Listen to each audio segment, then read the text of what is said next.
What's up everyone, welcome to the Surfside PPC YouTube channel. Today is going to be my free YouTube advertising course, so you can get started and go to any of these video timestamps. If you're looking for something specific, my video will start with how I will set up a drive conversions campaign, so you can copy that campaign type, but this course will go through a lot of different ad formats, different targeting options, different campaign types, best practices, retargeting. So basically anything you need to know to get started with YouTube advertising, you can find it in this course. So everything is going to be completely free here. I'm not trying to sell anything to you. So hopefully you enjoy the course. If you do enjoy the course, please like, subscribe, share, comment. All of those really help more people find the course and they help me continue to create more. So let's get started with our video.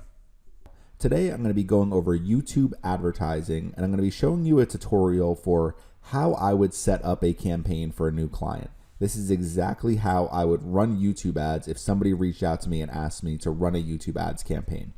So to get started, what you're going to need is a Google Ads account. This is where we're going to run all of our YouTube advertising campaigns. Everything is housed in Google Ads.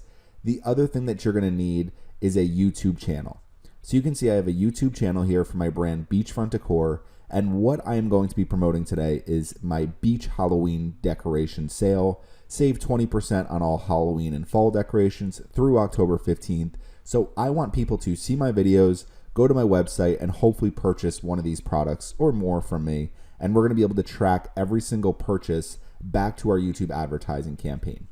So what we want to do to get started is we want to come to our Google Ads account, and you want to go to Tools and Settings. Once you've created your Google Ads account, you have your YouTube channel, and you've uploaded your YouTube video advertisements. So you can see here, I have some 30-second videos. These are 6-second bumper ads, and these over here are 15-second ads. So I'm going to run some of these different advertisements for my campaign, and our goal is going to be to drive sales on our website.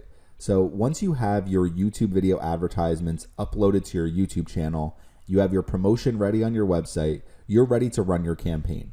If you don't have your video advertisements created already, this is something you could potentially outsource for your business. If you're looking for a professional who does this for a living, they're going to create the best video advertisements. You could try to create your own using some of the different video creation softwares that are out there. I'm going to have a separate video about some of the different ways to create a YouTube video advertisement or just video advertising in general. So what we're going to do now is we're going to come over to Google Ads because we're all ready to run our campaign. And what we want to do first is under Setup is go to Linked Accounts. You want to make sure your YouTube channel is linked to your Google Ads account. So you can see there's a lot of different options for things that you can link to your Google Ads account. One of them is going to be YouTube. So you want to click on Details. In my case, it says Manage and Link since I already have mine linked.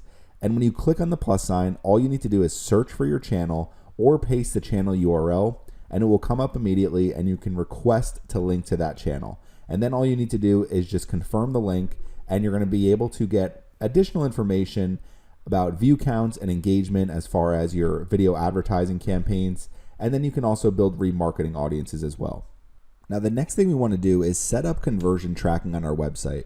I'm going to give you a pretty simple way to set up conversion tracking. So if we come over here to Tools and Settings and we go to Measurement and Conversions, what you're going to see is a page that looks like this. No active conversion actions if you haven't already set some up. So what I'm going to show you is how to use your Google Analytics 4 account to either import existing conversions that you're already tracking in Google Analytics 4, or how to create new conversions for some of the key pages on your website.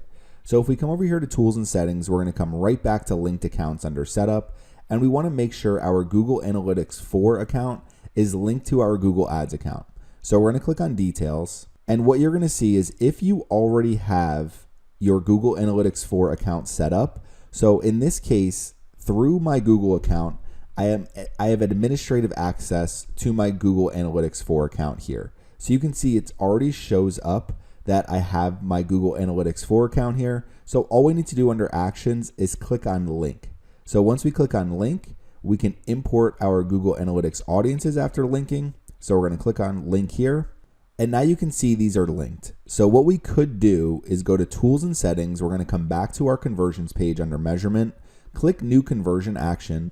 If you already have your conversion action in Google Analytics 4, click on Import. So we're going to go to Import. We're going to click Google Analytics 4 Properties. We're going to click on Web, and we're going to click on Continue. Okay, so what you're going to see here is I already have an analytics event called purchase. So I can take this event, import and continue, and this is going to be what we're going to optimize for our Google Ads campaign. So it's going to be our YouTube advertising campaign in Google Ads. This is what we're going to be optimizing for. So we're going to click on done.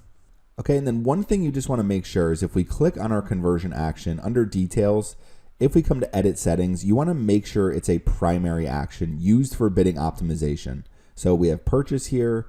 We scroll down. You can use the value and currency from your Google Analytics 4 property. Our source is Google Analytics 4.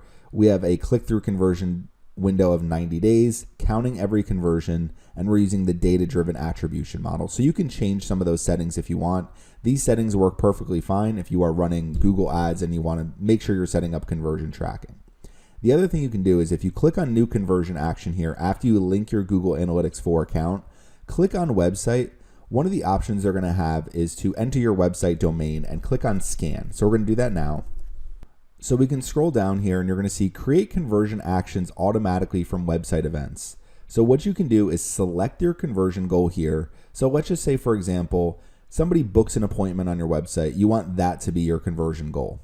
All you need to do is choose your match type. So URL starts with, contains, or is. So let's just say contains. And let's say after somebody books an appointment on your website, they go to a URL called appointment confirmation. So they're going to go to that URL. You can click on add, and that is going to create a conversion goal called book appointment. It's going to count every single appointment as a conversion. And anytime someone lands on their appointment confirmation page, that's going to count as a conversion when that page loads. So people only land on this appointment confirmation page after they actually book an appointment on your website. So that's another way to set up your conversion action. If we click here to save and continue, you may see something that looks like this. So I removed the Google tag, the Google Ads global site tag from my website. So what it's going to say is copy and paste this Google tag on your website. We can copy this, and then all we have to do is come over to our website, and you can see I'm running a WordPress website. So I'm using a plugin called Head, Footer, and Post Injections in WordPress. And you can see I have my Google Tag Manager snippet set up here. But in the header of every single page, what I can do is just paste that global site tag for Google Ads. We scroll down, we click on save. Okay, so now that we have the global site tag on our website, what we can do is click on done. And you can see we have this new conversion action here. So it's unverified because nobody's been to this page on my website. It actually doesn't even exist on my website. But you can see we have another conversion action here along with the main one that we're going to be optimizing for. So what we're going to do now that we have our Google Ads account created, we have our YouTube channel created, we have uploaded our YouTube video ads to our YouTube channel, we've linked our YouTube channel to our Google Ads account, and we've set up conversion tracking. We are ready to run a campaign. So I know it might seem like a lot to get started, but this is going to help you get the most out of your campaign. Hey everyone, thank you for your support watching my videos over the years. If you want to continue to support my channels while also using some of the best marketing tools, you can try either SEMrush or SpyFu if you haven't already. Both are great PPC and SEO tools. If you use the link at the bottom here for either one, they are affiliate links, so it will help support my channel and support Surfside PPC. If you're not interested, no problem. Back to the video. And you can do all of this within 10 to 15 minutes. So we go to campaigns, and what we're going to do is we're going to click on the plus sign to create a new campaign. So with this new campaign, you want to choose your campaign objective first. So in my case, since my campaign objective is going to be sales, it's going to be that purchase conversion action. We're going to choose sales as our objective, and you're going to see the two conversion goals here. So we can actually use both of these conversion goals for our campaign, but what we're going to do is focus on purchases. So we're going to come over here and remove the book appointments goal from our campaign. We just want to optimize for purchases as far as our conversion goal, and we're going to click on continue. So now we want to select a campaign type. So since we want to reach people on YouTube and also across the web, we're going to choose video as our campaign type. And our goal is going to be to drive conversions with video ads designed to encourage valuable interactions with our business. So we're going to click on continue. Okay, so our general settings should look like this, where you have a video campaign, your goal should be sales or leads, and your subtype should be to drive conversions. So with our campaign name, what we're going to do is we're going to name it. Okay, so we have Beachfront Decor Halloween Sale 2022. We're going to scroll down.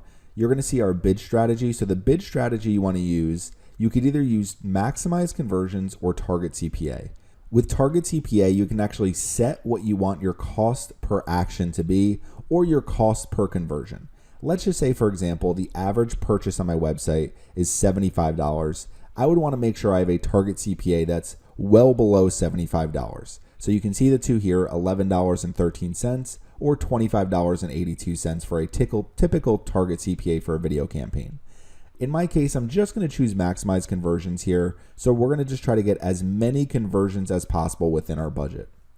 Now, what we have next is budget and dates. So with budget type, we can either choose daily or we can choose campaign total. So let's just say I know I want to spend $2,000 on this campaign. I'm going to run it starting September 14th. My promotion actually ends at the end of October 15th. So we're going to run this from September 14th directly through October 14th.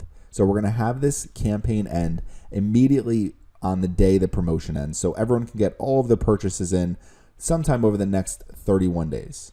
So it's going to be about a $64.52 daily budget that runs for 31 days. We're going to have days that are going to spend more, some days that are going to spend less, but we won't spend more than $2,000. So we'll scroll down here. Next is going to be networks. So in this case, it's going to be all three networks here. YouTube search results. So our ads will appear next to search results on YouTube for responsive and in-feed video ad types. YouTube videos. So these are what you see most commonly. Video advertisements that run before, during, and after YouTube videos on channel pages and on the YouTube homepage, and then video partners on the display network. So websites that are part of the display network that are running Google AdSense that have videos, you can potentially run your video advertisement on those websites as well. So if you think about some type of news website that has a news video, your ad might appear before the news video plays. So we're going to keep scrolling down here. Next is going to be location targeting. So in my case, what I would generally try to do, since I'm targeting people with this beach message, is focus on locations that are near the beach. So if I go to advanced search and let's just say we're going to zoom in on the map real quick. So we'll zoom in on the map and you can see we stay over here with all of these different beach towns. Let's say I want to target people in Hilton Head, in Tybee Island, Folly Beach. So what I could try to do is pick out some of these big beach towns all along the United States. So I'm reaching people who actively live in beach communities. Now, for this, I'm going to target the United States, and I'm going to use a different targeting method that I think should help really focus in on people who have interests and purchase intentions of beach decor in general. So we're going to choose United States for our location, but if I really wanted to make this a great campaign, I would enter each of those locations individually so that I'm targeting all of these different beach communities and beach towns all across the United States. So we'll keep scrolling down. Select the languages our customers speak. So you want to set your language targeting here. We're going to keep scrolling down. Content exclusions. So I generally use standard inventory. If you don't care about your ads running on extremely sensitive content, use expanded inventory. If you want to make sure your ads are running on more PG-13 type content at the worst, then use limited inventory. So I'm going to stick with standard. Next is going to be excluded types and labels. So I've gone over this in some of my other videos. I generally exclude embedded YouTube videos, and I also exclude live streaming videos. And then for digital content labels to exclude, they automatically exclude content not yet labeled. You can also exclude content for mature audiences if you want. So especially if you're worried about some of the sensitive content, get rid of any content that is for mature audiences. So we can choose that for our inventory type and our excluded types and labels. Now next is going to be ad extensions. So you can actually put site link extensions on your advertisement. So with mine, what I can do is, let's just say I use my shop. So we'll copy link address here and we'll put the final URL shop. You want to make sure you're using your site link text here. So maybe I do beachfront decor shop. Use your description lines. I'm not going to write this for this individual video, so I'm not going to bore you with description lines, but you want to use your description lines here. They're not always going to show and your site links aren't always going to show, but it never hurts to use different site links. So for site link 2, what I can do is something like fall beach decor and then link directly to my final URL for fall beach decor. So we'll enter that here. And then what you would want to do is make sure you're entering these description lines, obviously, and then it has add at least 2 site link extensions. 4 or more is recommended. So keep adding site links. I would recommend adding at least 4 site links here. Make sure they're all relevant to your promotion. So you don't want to link to pages that have nothing to do with your promotion. So linking directly to your shop, linking directly to any other relevant pages is what you want to do here. I would want to set up a site link that links directly to a list of beach themed pumpkins on my website so people can find different types of pumpkin decorations. And then for site link 4, try to find something else that's relevant to fall or Halloween, since that's really what I'm promoting. So we'll click on save and we'll use those 2 site links for now. Again, use more. So keep scrolling down. Next, we're going to create our first ad group. So we're going to name our ad group in a minute, but I want to scroll down first and show you some different ways that we can target. So first is going to be demographics. So you want to make sure you select your demographic targeting that's going to be the most likely to convert based on the data you have on your website. So for mine, the best demographic targeting for me is going to be female, and it's going to be 25 and up. So I'm going to do female, 25 and up, and I'm not going to change parental status or household income. So we're going to choose that as our demographics, because that's going to be the most likely to convert on my website based on all the data I have about people who go to my website and convert. So next is going to be audience segments. So with audience segments, you're going to see here, we can use custom segments, target people based on their search activity, downloaded apps, or visited sites. Your data.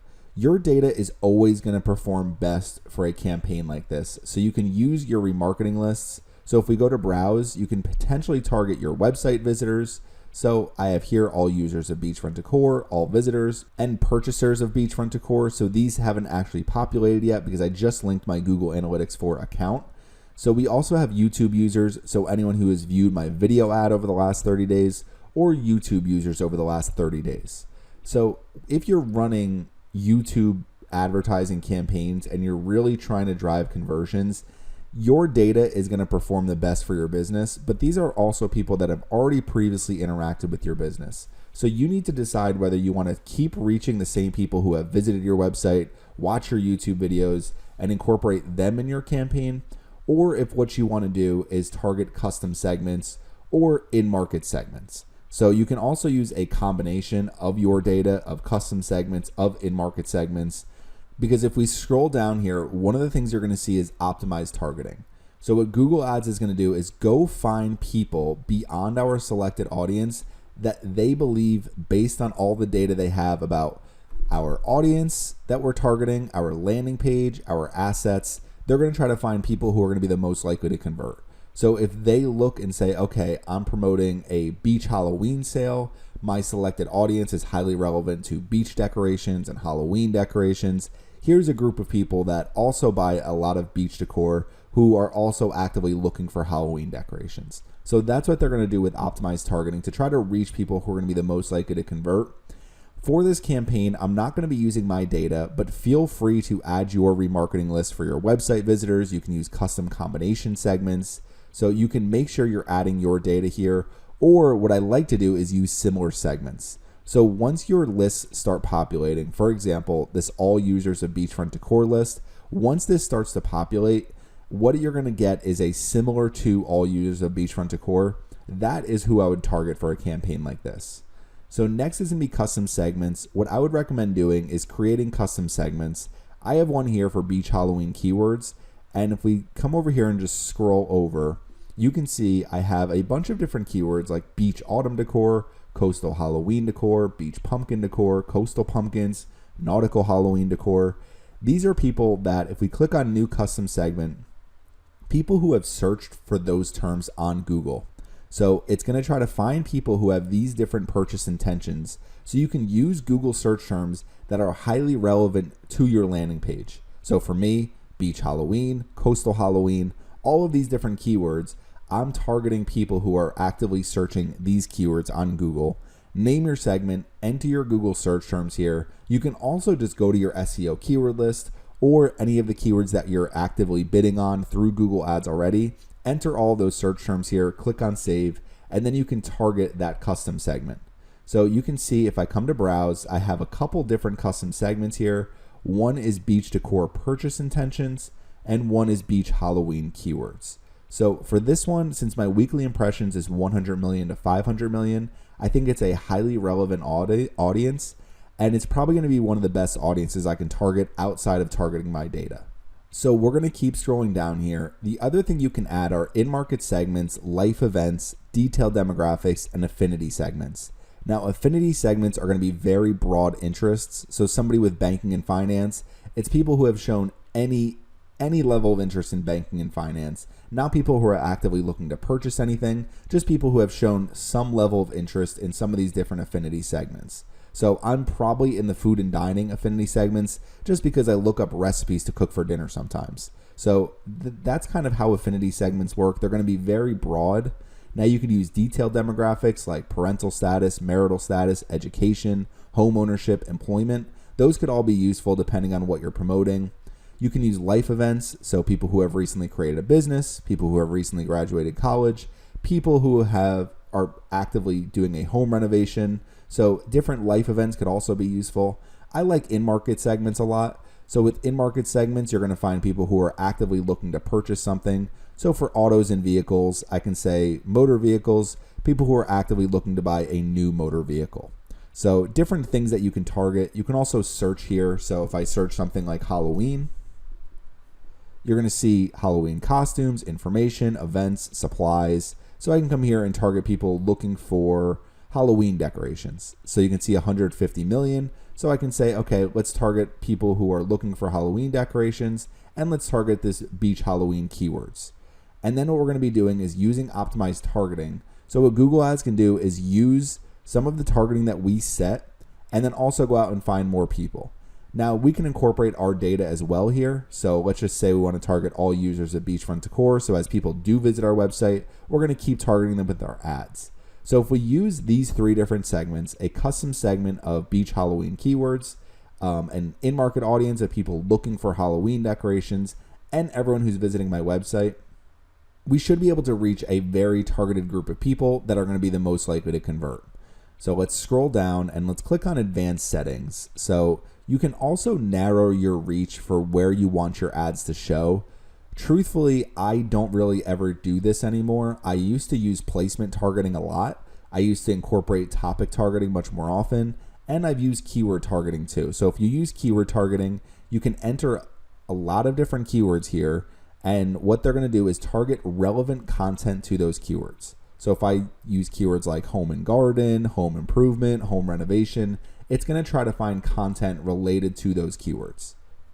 Keep in mind, it has nothing to do with what people are typing in, but more what types of websites people are visiting.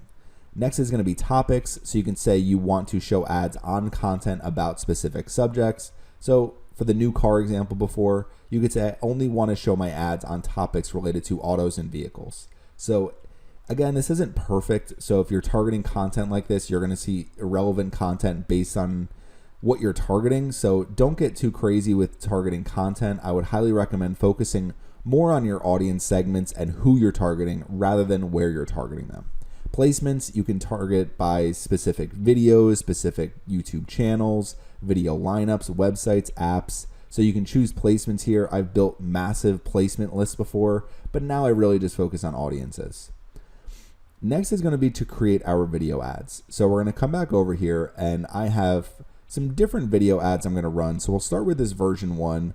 We will copy this link address. All you need to do is copy the URL for your video. So let's just open this video real quick. Okay, so we have our first video advertisement. You can see shop beachfront decor for coastal Halloween decorations. Save 20% until October 15th. Very basic video advertisement. So what we're going to do is paste the URL. This is why you want to upload your videos to YouTube first. You can see it's a 30-second video. So it's going to be a responsive video ad.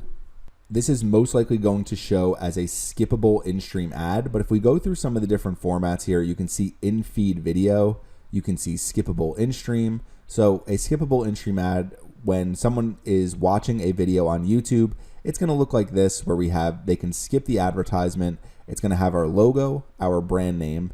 You're going to see headline. So with headline, let's do Halloween sale. We have a call to action here. So with call to action, let's do shop now. So we have our call to action. We have our final URL, so where you want to send traffic to. This is going to be our landing page. We want people to come down and purchase some of these products. So we're going to enter our final URL. We have a display URL. So with that, maybe we can just do Halloween decor.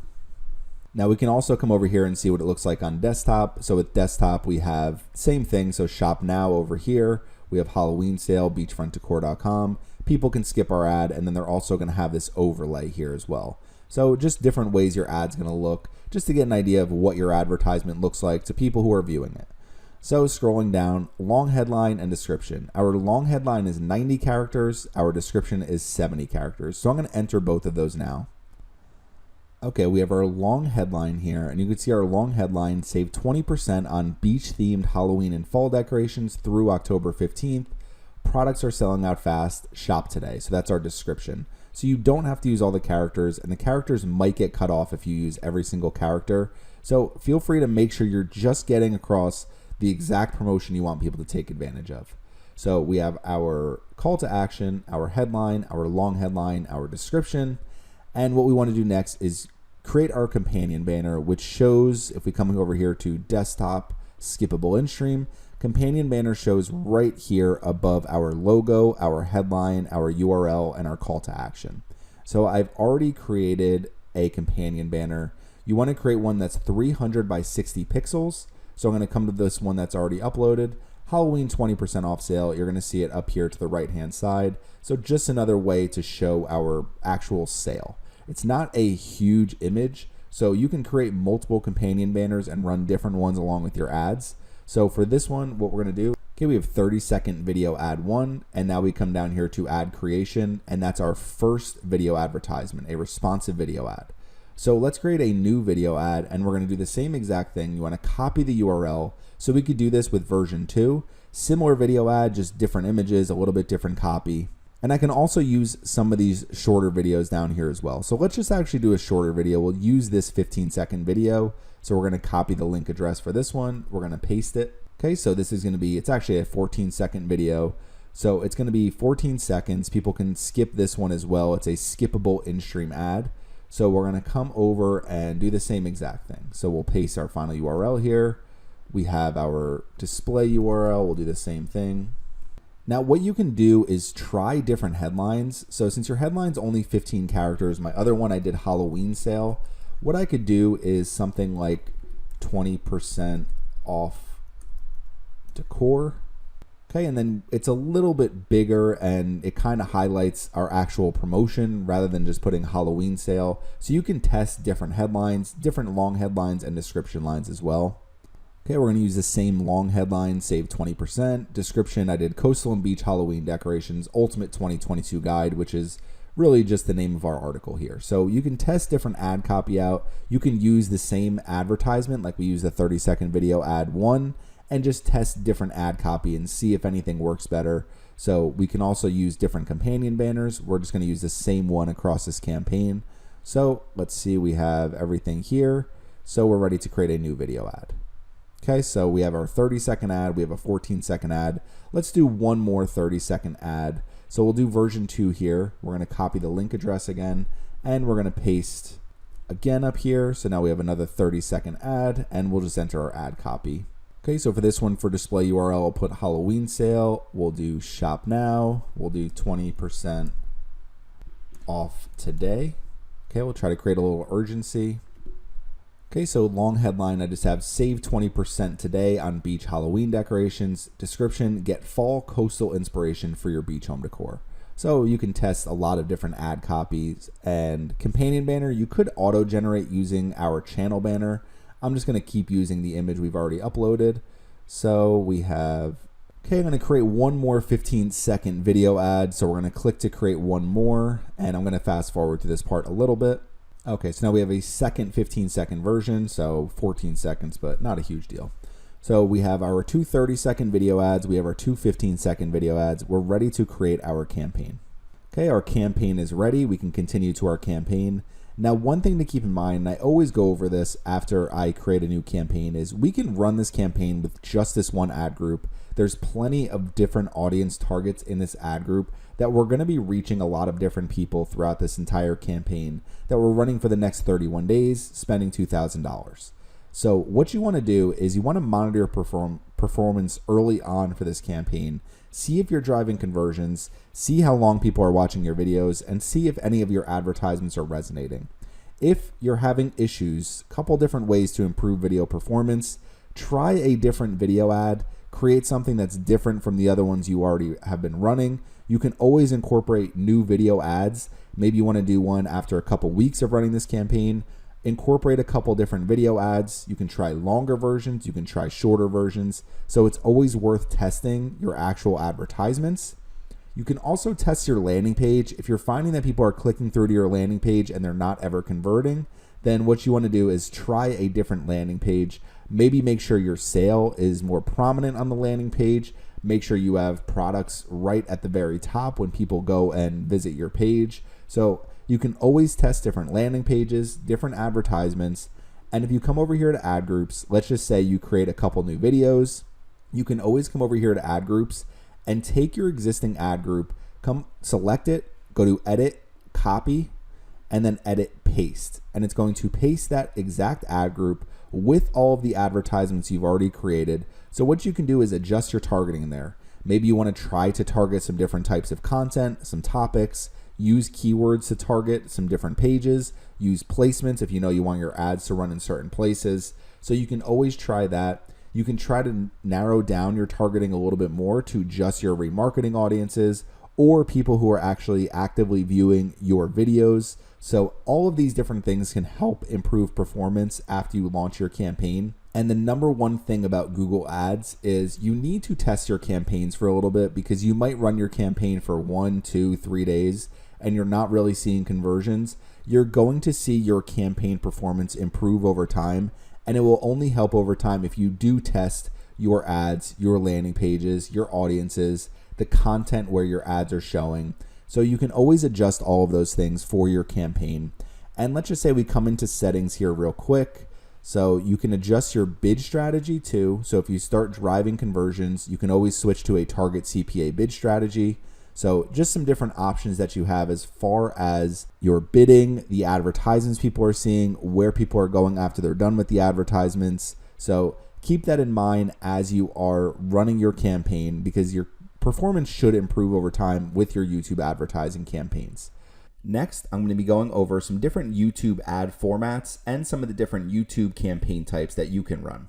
Today, I'm going to be going over some of the different YouTube advertising campaign types and some of the different YouTube advertising formats. So when you're in your Google Ads account and you go to create a new campaign, when you're going through the campaign building process, the first thing is going to be, what is your campaign objective? So for this, let's just say we're going to create a campaign without a goals guidance, and then we're going to click on video.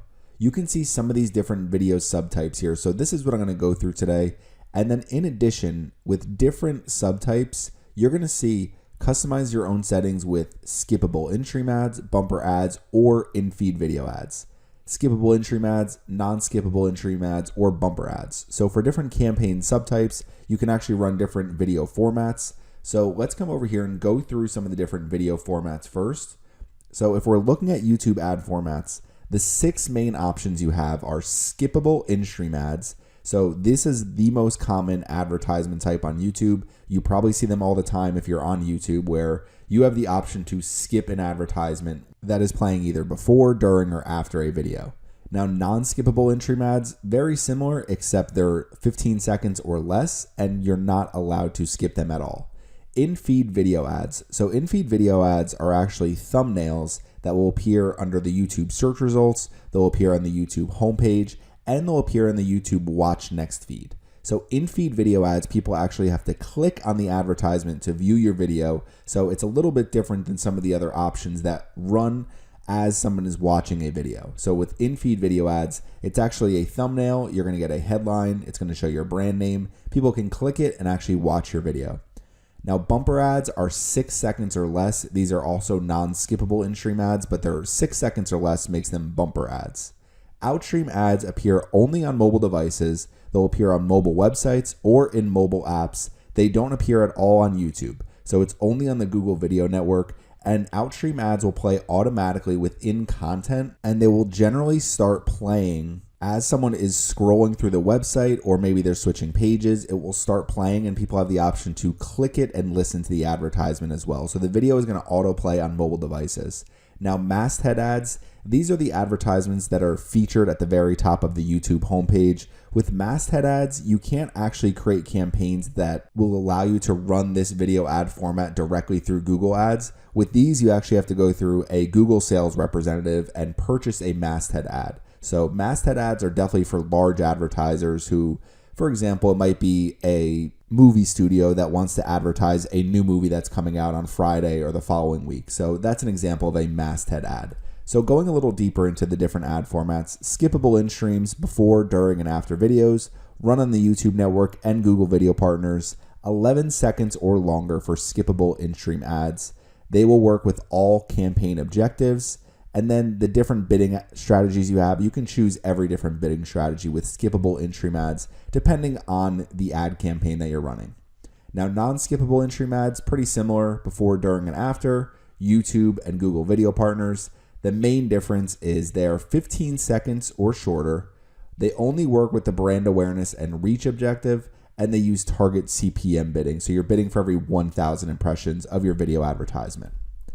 In-feed video ads are a clickable thumbnail. They appear on YouTube Home, YouTube Watch Next, and the YouTube search page. Promote any length of video content. So for example, I could use one of my 30-minute tutorials and put that as an in-feed video ad and promote it to people who are actively looking up that type of content. These work with the product and brand consideration objective, and they use maximum cost per view bidding. Now, bumper ads before, during, and after videos as well, YouTube and Google Video Partners, 6 seconds or shorter, and they work with the brand awareness and reach objective and target CPM bidding. So outstream ads are mobile only ads. They only work on Google Video Partners, automatically play with the sound off. Hey everyone, thank you for your support watching my videos over the years. If you want to continue to support my channels while also using some of the best marketing tools, you can try either SEMrush or SpyFu if you haven't already. Both are great PPC and SEO tools. If you use the link at the bottom here for either one, they are affiliate links, so it will help support my channel and support Surfside PPC. If you're not interested, no problem. Back to the video. And viewers can click the video to enable sound. They run on a viewable cost per 1,000 impressions. Now, masthead ads we just went over as well. So let's come back over to Google Ads, and let's just say, for example, we want to run a ad sequence campaign. So with ad sequence, it allows us to use skippable in-stream ads, non-skippable in-stream ads, bumper ads, or a mix. So with ad sequence, we're able to look at some of the different ad formats. So if we scroll down as we're creating our campaign, one of the things you're going to see is we create a step. So when we create a step for a video sequence campaign, what we need to do first is find our video and paste the URL from YouTube. So let's start with the shortest video first. So we have a 6-second bumper ad right here. So we're going to copy the link address. And what we're going to do is paste this video. So with this video, it's automatically going to opt to a bumper ad. And what we want to do is enter our final URL, our display URL, our call to action. So I'm just going to enter these really quickly just to give you an idea of how these different ad formats look. So we'll enter our final URL here. Okay, and I've also uploaded a companion banner here as well. So let's scroll to the top, and what you can see over here is an example of how our advertisement is going to look on YouTube on mobile devices. So you have the advertisement, it's 6 seconds, there's no option to skip. We have our call to action and our headline and our display URL. If we go on computers, you're going to see the companion banner over here to the right-hand side, and we have some ad copy here as well. And there's also an overlay on computers, so people can click on that overlay and go directly to our website. And then last but not least, showing it on a TV device. So if somebody's watching YouTube on their TV, it looks just like this. So a 6-second ad quickly plays. So let's get rid of this advertisement and we'll come over here again. We'll do this 15-second ad. So we'll copy the link address. We'll paste it here. And you're going to see when you enter this, it's going to give you some different options depending on how long your advertisement is. So if we enter something, so this is a 14-second advertisement, we're not going to be able to run a bumper ad because it must be 6 seconds or less. This will allow us to run a skippable in-stream ad or a non-skippable. So let's just say we do non-skippable. Let's zoom a little bit. All right, and this is what it's going to look like on mobile devices. So we have our call to action, very similar to bumper ads, except it's just a longer video. So we have our companion banner, we have the overlay here on desktop devices, and then last but not least on the TV, same exact thing. So very similar to a non-skippable in-stream ad. Now let's just do one more, our 30-second advertisement. We'll copy this here. Now keep in mind, you can run really long video ads. There is a a full hour-long webinar just running as an advertisement on one of my videos recently. So I've seen everything from 30-second ads to minute ads to 2 minutes to 5 minutes. So you can try different length of videos, and it can be especially useful if your goal is to educate, because it's very hard to educate in a short period of time. So you might want to say you want to take 3 to 5 minutes to educate somebody on exactly what it is you're promoting, all the benefits they're going to get from it. You can try that along with a 30-second advertisement. So especially if you're running skippable in-stream ad formats, the only requirement is that your advertisement needs to be 11 seconds or longer, because after 5 seconds, viewers are going to have the option to skip. So it doesn't make sense to run a very short skippable in-stream ad. You might as well do at least 30 seconds, or you could also run a 15-second ad as a skippable in-stream. But there's no downside if you're running advertising campaigns like this to try some longer ads as well. So if you have the ability to make a 2-minute, 3-minute, or 5-minute advertisement, give it a try and see what works best for your business. So with the timing, just keep in mind, skippable in-stream, you have a ton of options. Bumper ad, 6 seconds or less. Non-skippable in-stream ad, 15 seconds or less. So this is what a skippable is going to look like on a mobile phone. So it gives people the option to skip the advertisement. Really the only major difference. You see the same thing here on a desktop devices, skip advertisement.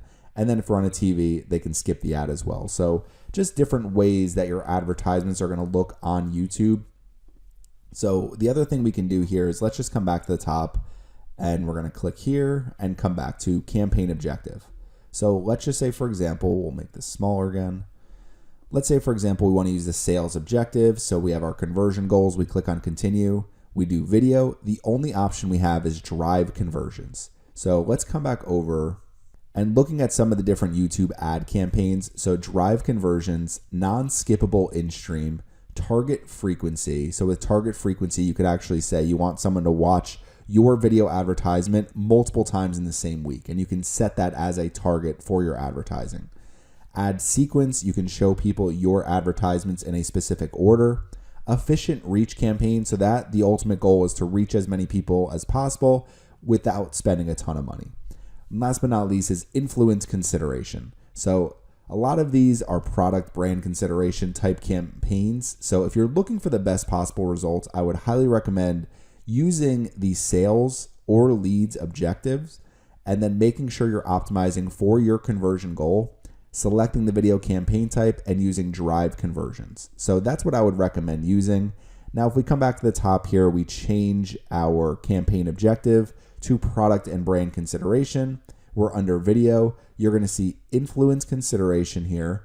Influence consideration of your products or brand with skippable in-stream ads or in-feed video ads. So if we click on continue real quick, let's just show what in-feed video ads look like. So we'll come down and we'll copy our URL here and we'll paste it. And what you're going to see is in-feed video ads. So this is going to be our thumbnail. You can choose your thumbnail. So you can change it if you want to. Let's just set this as our thumbnail. This is an example of our in-feed video ad on YouTube search on a mobile device. So somebody searches, let's come over here to search. Somebody searches something on YouTube and you're going to see the advertisement right here. You have ad, description 1, description 2, brand name. So we can enter a headline here that's going to replace right here. And then you can enter your description lines. And this is what an in-feed ad will look like on YouTube search on mobile and on desktop. So on desktop, somebody searches, you'll see the advertisement right here. So let's do YouTube Watch Next. So this will appear on the right-hand side for the Watch Next. And if we go to the mobile device, again, as people scroll down after they watch another YouTube video, it'll show up on the video page. So next will be YouTube Home. So you're going to see a mobile device, YouTube Home. And if we come to desktop, the in-feed video ad format will only appear on the YouTube mobile homepage. When people are scrolling through different videos, they may see this one. So just an example of all these different ad formats. Let's come back out to our campaigns. So we're going to leave this page. So that's product and brand consideration. There's influence consideration, ad sequence. Next is going to be brand awareness and reach. If we choose video, you'll see a video reach campaign. So that's efficient reach, non-skippable in-stream ads, and target frequency. You could also do an ad sequence here for the brand awareness and reach campaign. So that makes up all the different ad campaigns that you can use. Drive conversions is going to give you the best possible results. A lot of the other ones are definitely more for branding, awareness, product consideration. So that's where you would want to use those goals. And then when we're looking at the different ad formats, skippable in-stream ads are going to be the most common ad you see, but you're going to see plenty of non-skippable in-stream ads, in-feed video ads, bumper ads, and then outstream and masthead ads, not as popular.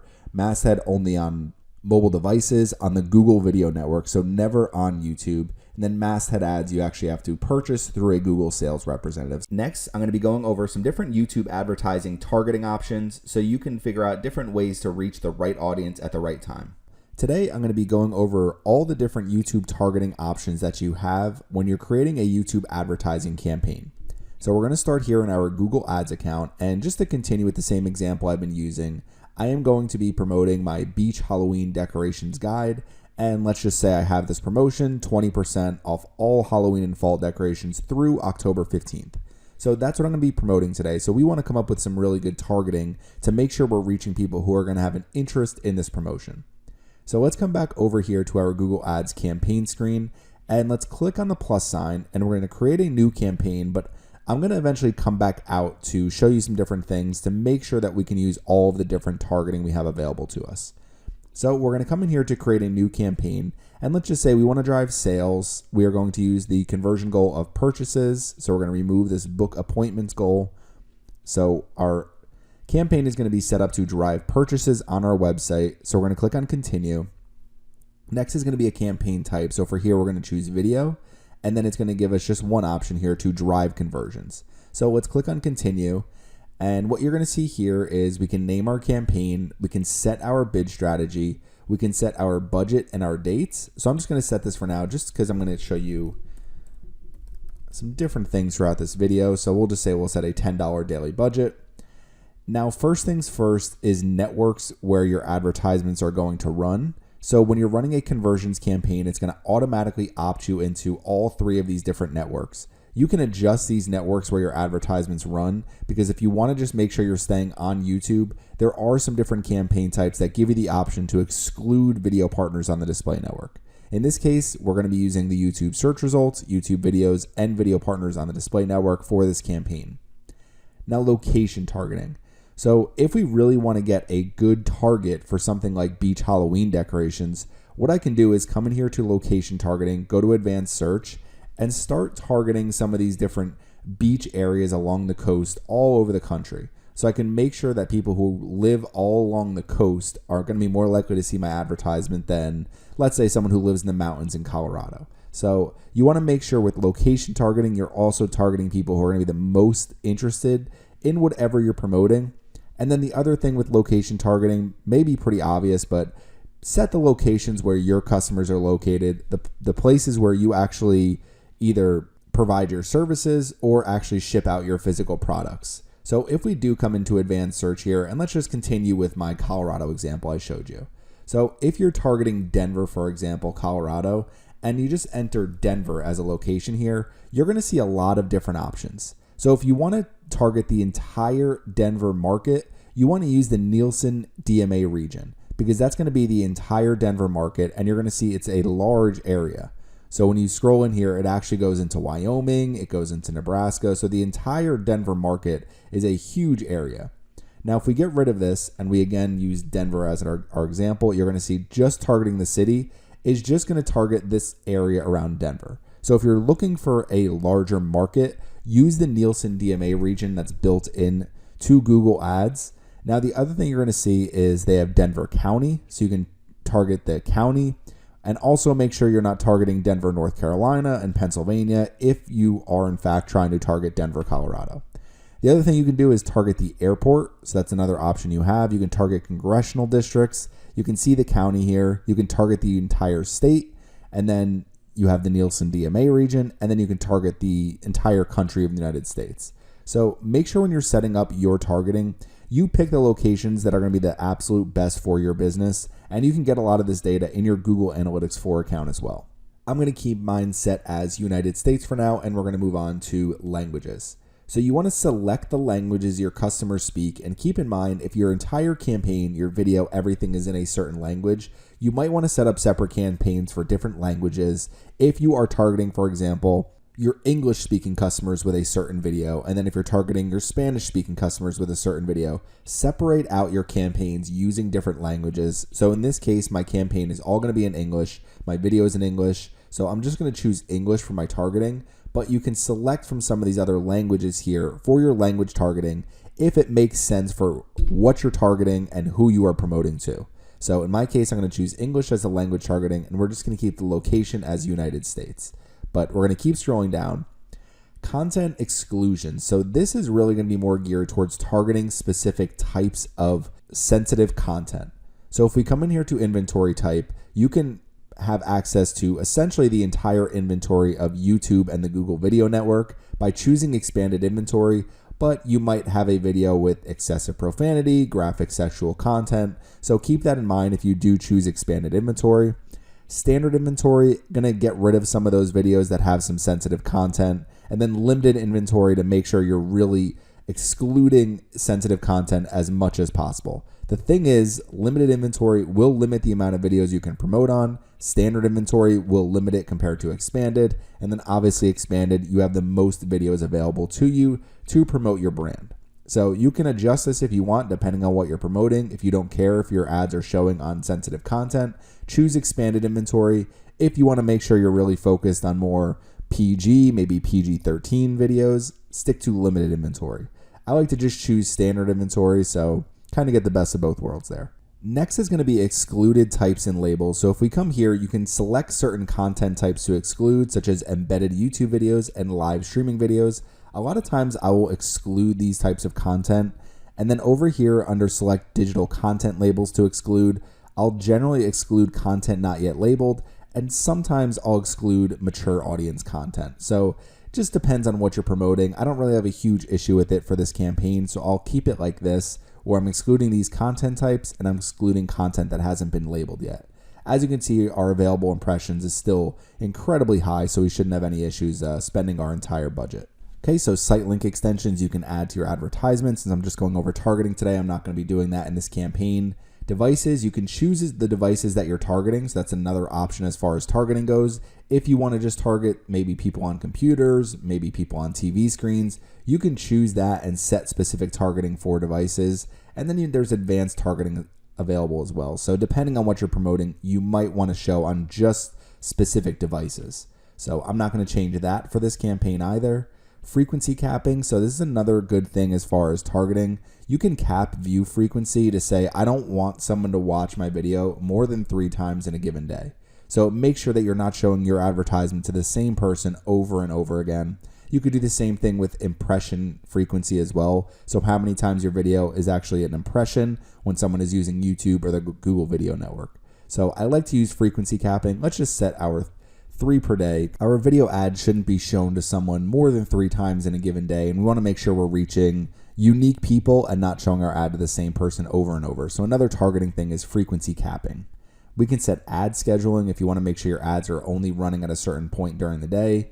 So we're going to keep scrolling down here. So we're going to create our first ad group, and this is where I'm going to go over some of the different targeting options you have. So optimize targeting first and foremost at the bottom. Helps you get more conversions by using information such as your landing page and assets. You can speed up optimization by creating or adding an audience or opt out afterwards.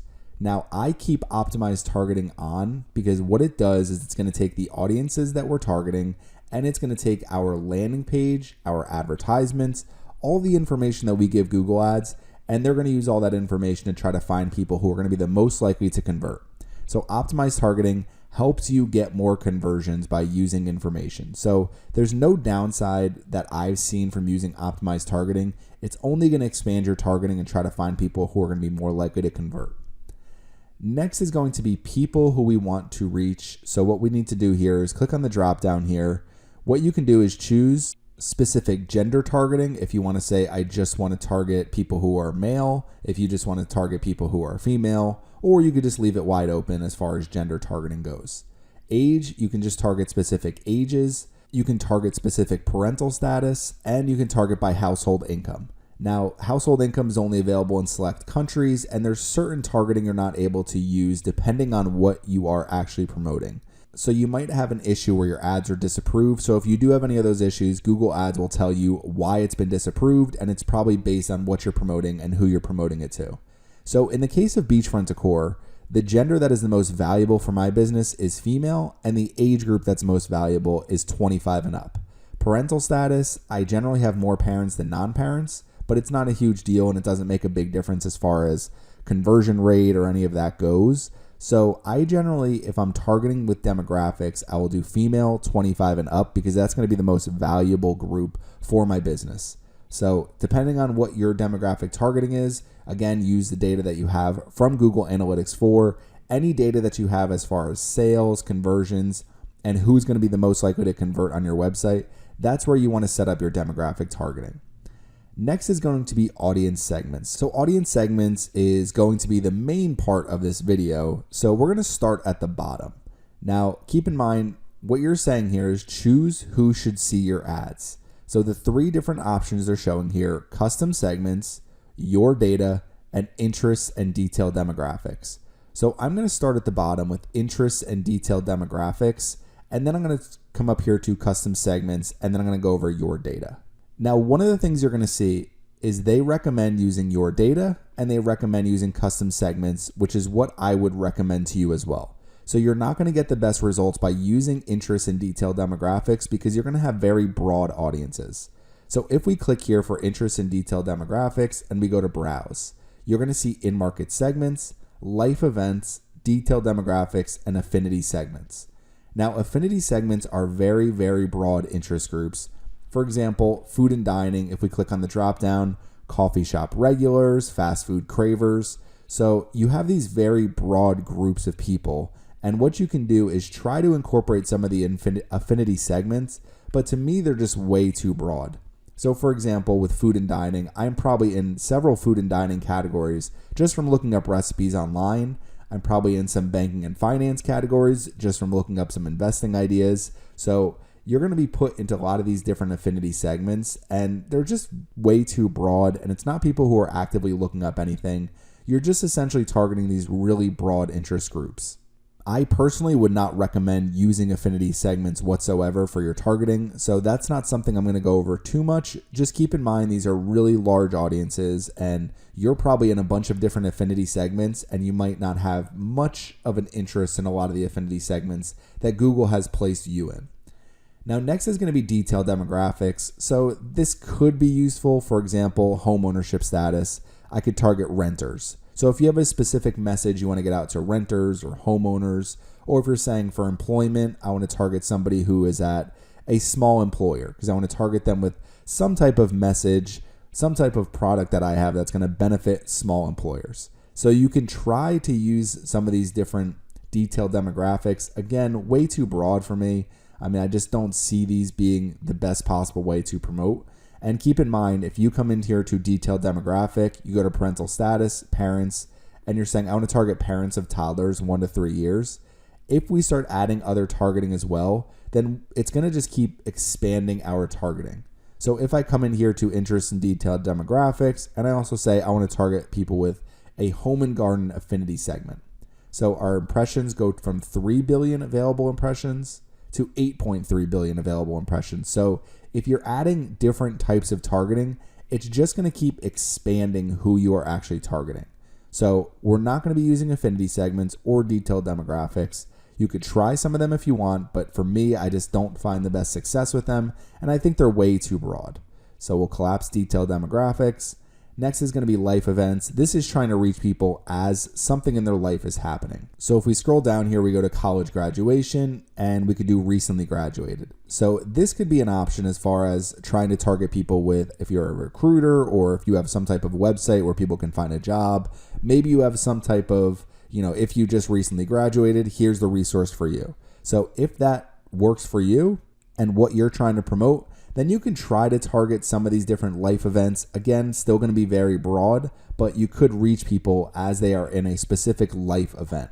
So the one option from this list that I do still use are in-market segments. Now, custom segments are starting to replace in-market segments just because you can reach better audiences. So if we come in here to in-market segments, let's say I'm targeting something related to baby and children's products. Click on the drop down, child car seats. If I have a brand new child car seat that I'm trying to promote, I can target this in-market segment and it's going to reach people interested in purchasing baby, toddler, or child car seats. So there are a lot of in-market segments that can be very useful depending on what you're advertising, and these are people who are actively in the market to purchase these products.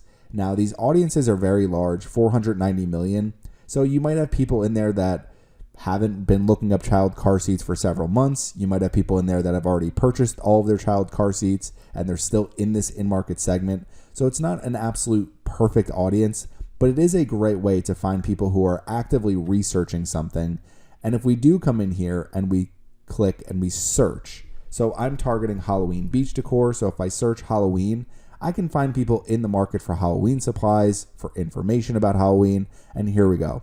I could target somebody who's in the market for Halloween decorations currently. Now, there's way too many people in the market for Halloween decorations that have no interest in them having any beach or coastal theme.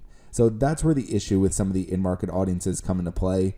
What I could do is say target people who are looking for Halloween decorations, come back up here to our location targeting, and enter a bunch of those coastal locations and coastal markets. So I'm only reaching people who live near the beach who, according to this in-market segment, are actively looking up Halloween decorations. So just some different targeting options you have at the bottom as far as interests and detailed demographics. Now, next is going to be custom segments. So with custom segments, what we can do is click here and we can search. So let's search Halloween. So you're going to see my custom segment that I've already created. So if you've created custom segments, you can search here and easily find them, and then you can continue to use them over time. So what I can do is create a new custom segment, name our custom segment, let's say Halloween beach decor. And then you're going to see two different things. Include people with the following interests or behaviors.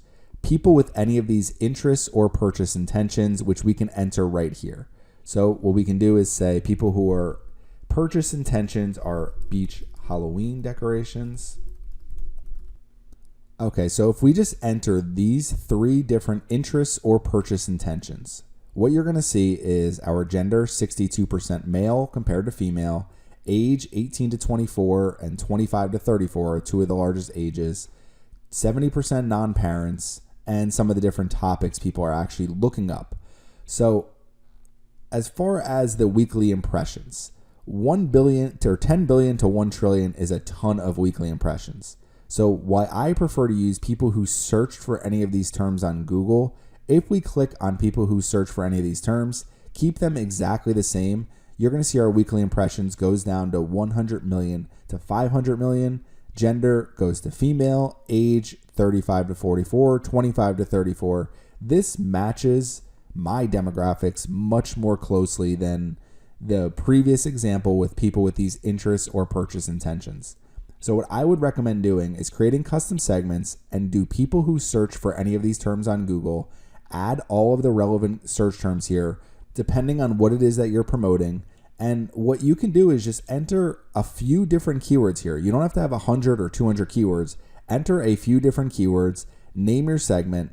You can expand your segment by including people who browse types of websites or types of apps. So if I go to types of websites, you can enter some different URLs here. So for example, I can enter my own website, I could enter some competitor websites, or what you could do is try to find some large websites in your industry and you're trying to reach people who browse those websites and similar websites. So one option that you have to expand your segment, I generally just use a couple different keywords here, keep it as tight and targeted as possible, and we'll click on save. And now we have a custom segment that we're targeting, and it's going to be much more narrow and better targeting. Again, it's showing this has 110 million weekly available impressions. Now this over here is showing 2.7 billion. So we do have optimized targeting on. So if you turn off optimized targeting, your impressions will actually go down. So just keep that in mind. Now we're down to 16 million. So just an option as far as optimized targeting. If you want to keep your targeting very tight to who you are, who you have listed here, then turn it off. I would recommend turning it on because it's just going to expand the amount of people that can Google Ads will reach, and they're only going to be looking for people that they believe are going to be more likely to convert based on all the data they have. So these are custom segments. We went over interest and detailed demographics. Next is going to be your data. So with your data, what you're going to see if I come over to browse here are website visitors. You can see I have some different website visitor audiences, and we have YouTube users. So what we can do here first is we're going to come to tools and settings, and you want to open up your linked accounts page. So if you're running YouTube advertising, then that probably means you have a YouTube channel. You probably have a website, and you should have Google Analytics 4 installed on your website. So if we come into YouTube, go to manage and link, or you're going to see a details link. I'll show you in the next step. You can see I've linked my YouTube channel to my Google Ads account. Click on the plus sign here, enter a YouTube channel, and you can easily link your channel to your Google Ads account. Now you can see suggested channels. They have Surfside PPC down here, so I can link my Surfside PPC channel that easily. So it's very easy to link your channels, and this allows us to use video remarketing. So we can set up remarketing audiences for people who have actually watched our YouTube videos, subscribed to our channel, few different options that we have. Now coming back over here to linked accounts, if you don't have anything linked yet, you're going to click on the details tab. Once it's linked, you can go to manage and link. So for this, I have my Google Analytics 4 account, and you can see right here that my status is linked, and same thing, it's very easy to link these accounts. So we're going to come back over to linked accounts one more time, and now what we're going to do is going to tools and settings, and then what we're going to do under shared library, we're going to go into our audience manager. So this is where we can create our different audiences that are going to be used under your data. So we're going to come back over here, your data segments. So if you go to your data sources, what you're going to see here from my data sources is I have the Google Ads tag on my website using Google Tag Manager. I implemented that. If you go to details here, there's very easy instructions. I have Google Analytics 4 on my website, and I have my YouTube channel linked. So we're able to use all of these different data sources to create audiences. You can link other data sources as well. So if you have a mobile app, you probably want to link that here as well, and you can also target those segments too. So if we come over here to segments, we have our data segments. We can click on the plus sign, 4 different options: website visitors, app users, YouTube users, and customer lists. Now, in addition to those, we can also combine multiple audiences and create custom combinations from multiple lists that we've created. So what we can do first is if we click on the plus sign, website visitors, you can name your audience segment, do segment members. You could do visitors of a page who also visited another page, who did not visit another page, and visitors of a page with specific tags. You can enter different rules here. So I could say page URL contains Halloween. So I could say visitors of a page, Halloween. So anyone who has visited a page URL that contains Halloween, name my segment, choose to pre-fill the segment with people who match the rules within the past 30 days. And then I can also do membership duration. People stay in this audience for as many days as you want, up to 540. You can add a segment description, create that segment, and it's that simple. You can start targeting this for your campaigns. Now, I've already have some segment that are created here, and then you might have some automatically created custom combination segment, for example, this AdWords optimized list. So we're going to come back over to my campaign here, and now we're going to come into our data. So one of the things you could do is take a custom segment, and we're targeting this custom segment that we've created, and then come over to our data, go to browse, website visitors, and let's just say all visitors over the last 30 days. I want to target anybody who's been to my website over the last 30 days with my advertisements. Now, 2 things to keep in mind. If we are using optimized targeting, what Google Ads is going to do is they're going to take the audience we've created, so it's going to be this custom segment along with our data, and they're going to try to find people that are the most similar to these different audiences that we are actually targeting. So if you want audiences that are most closely similar to people who are visiting your website, then use your data, get rid of the other custom segment that we just created, and what you're going to see is you're targeting all visitors the last 30 days along with other similar people in that audience. Because if we were just targeting my all visitors, 540, there's clearly not enough impressions to go around if I'm just targeting that. So if you only want to target your remarketing audiences, turn off optimized targeting. So that is how to target some of these different audiences. Now what we could do, and what I would recommend doing, is we'll come into browse. We will use the one we just created, Halloween beach decor. And let's say we're going to use our data. We're going to go to browse. We'll do all visitors over the last 30 days.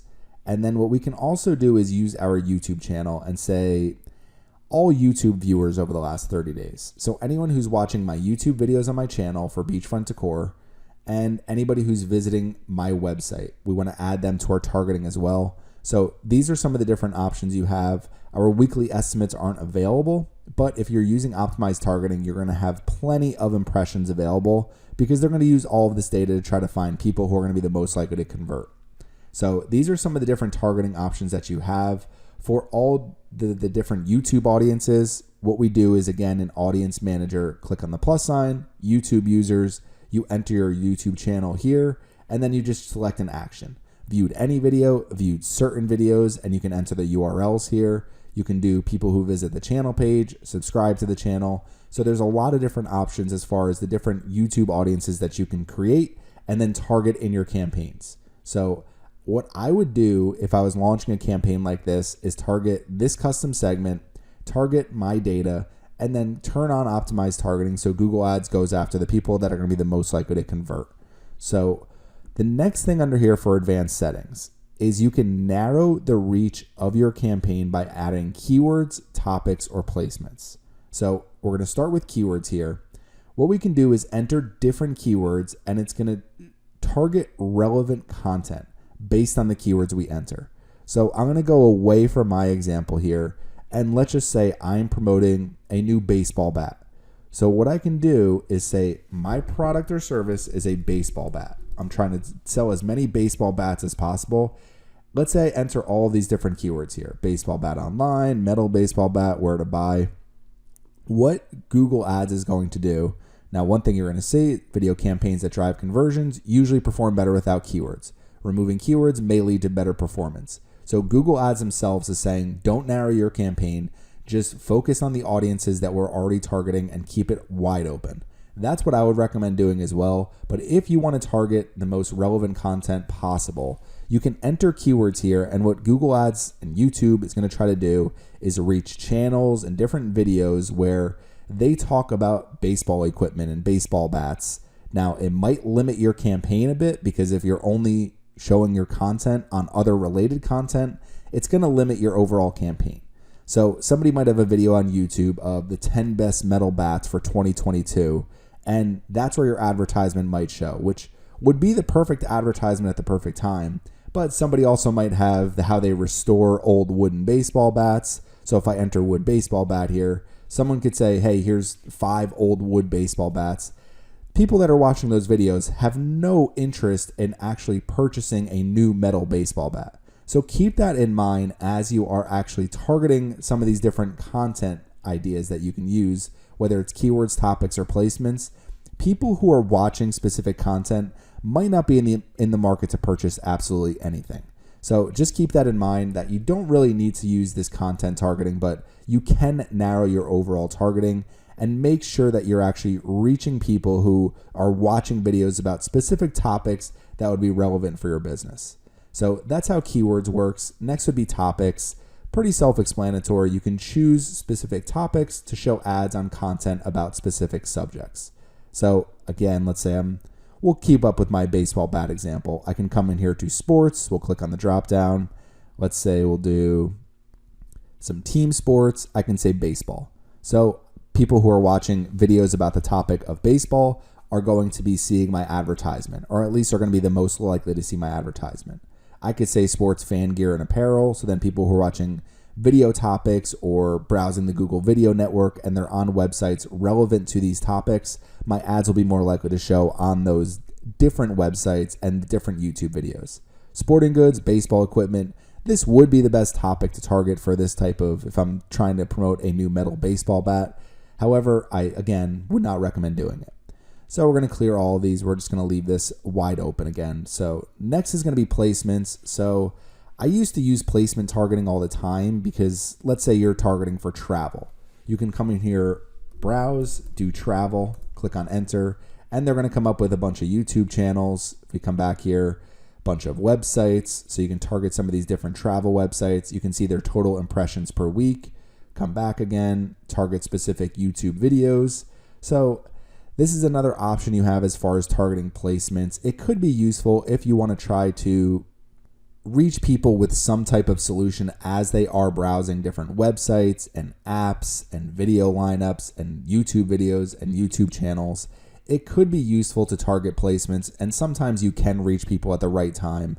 So let's just come back over to placements. We'll use my baseball bat example one more time. Click on enter, and let's say YouTube videos. So see, this is the hitting in the perfect game All-American, 3-versus-3 home run derby. So again, it's pretty hard to find a perfect video. So explosive bat crushing MLB records. So I could target this specific video. It has 16.3 million views.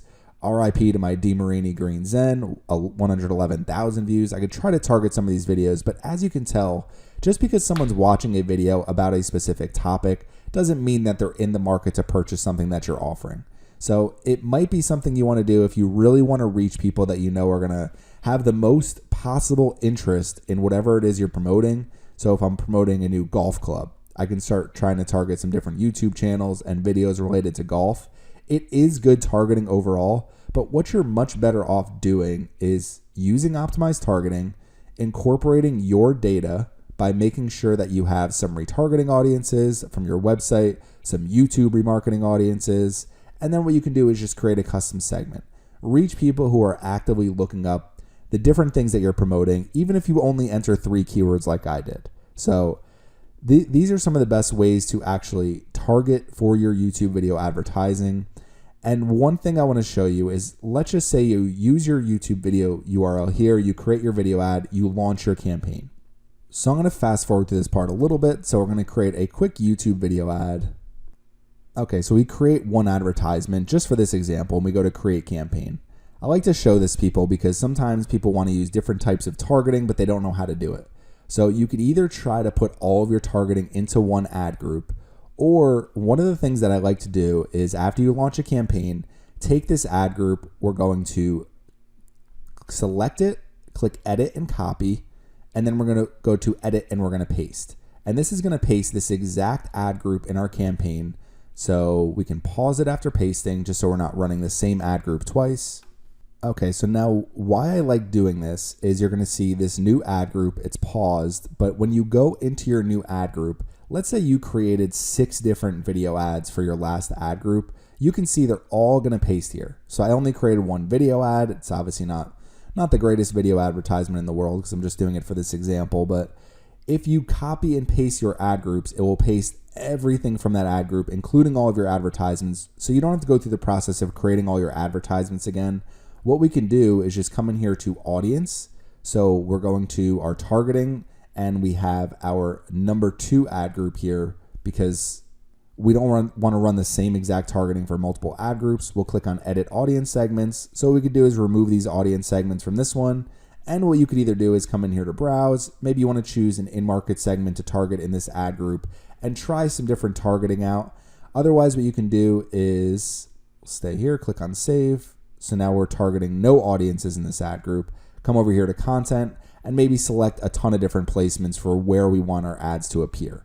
So some different options you have as far as targeting. Next, I'll be going over YouTube non-skippable in-stream ads, where I go over different ad types that are 15 seconds or less that people are actually not allowed to skip when they see your video advertisement. Today, I'm going to be going over non-skippable in-stream ads for YouTube, and I'm going to be creating a campaign showing you how to use 15 seconds or shorter non-skippable in-stream ads and how you can create a campaign through Google Ads. So what I'm going to be doing today is promoting, it's not a real sale, but let's just pretend we have a 20% off all Halloween and fall decorations through October 15th for my website, Beachfront Decor. So what I want to do is get that message out to people. So I'm going to use 15-second non-skippable in-stream ads, which I've already created and I've uploaded to my YouTube channel. So for my Beachfront Decor YouTube channel, I just uploaded these 3 different videos here. You can see they're all 15 seconds. And if we open them, you can see some of these different videos here. So this one says 14 seconds. So what you really want is to make sure it's at least 15 seconds or less, and really between 6 or 15 seconds. So we have our 3 different advertisements here. They're all pretty similar, little differences in all of them. So what we're going to do is we're going to come over here to Google Ads, And once you have those videos uploaded to your YouTube channel, that's where you really want to start. Make sure you have those videos uploaded to your YouTube channel, and make sure whatever it is that you're promoting, you have reflected on your website as well. So when people do go to your website, they don't just seem like it's completely blind and there's no offer there. So if you have some type of offer, make sure it's prominent on your website. So I've saved 20%. There's no promo code. This is not a real sale. This is just to use as an example. So if we come back over here to our Google Ads account, the first thing you want to do is go into Tools and Settings, and through Tools and Settings under Setup, you're going to see Linked Accounts. You want to make sure your Google Ads account is linked to your YouTube account. Very easy to do, especially if you're using the same Google account for both. But if we come over here to Manage and Link, you can see I have my Beachfront Decor account here.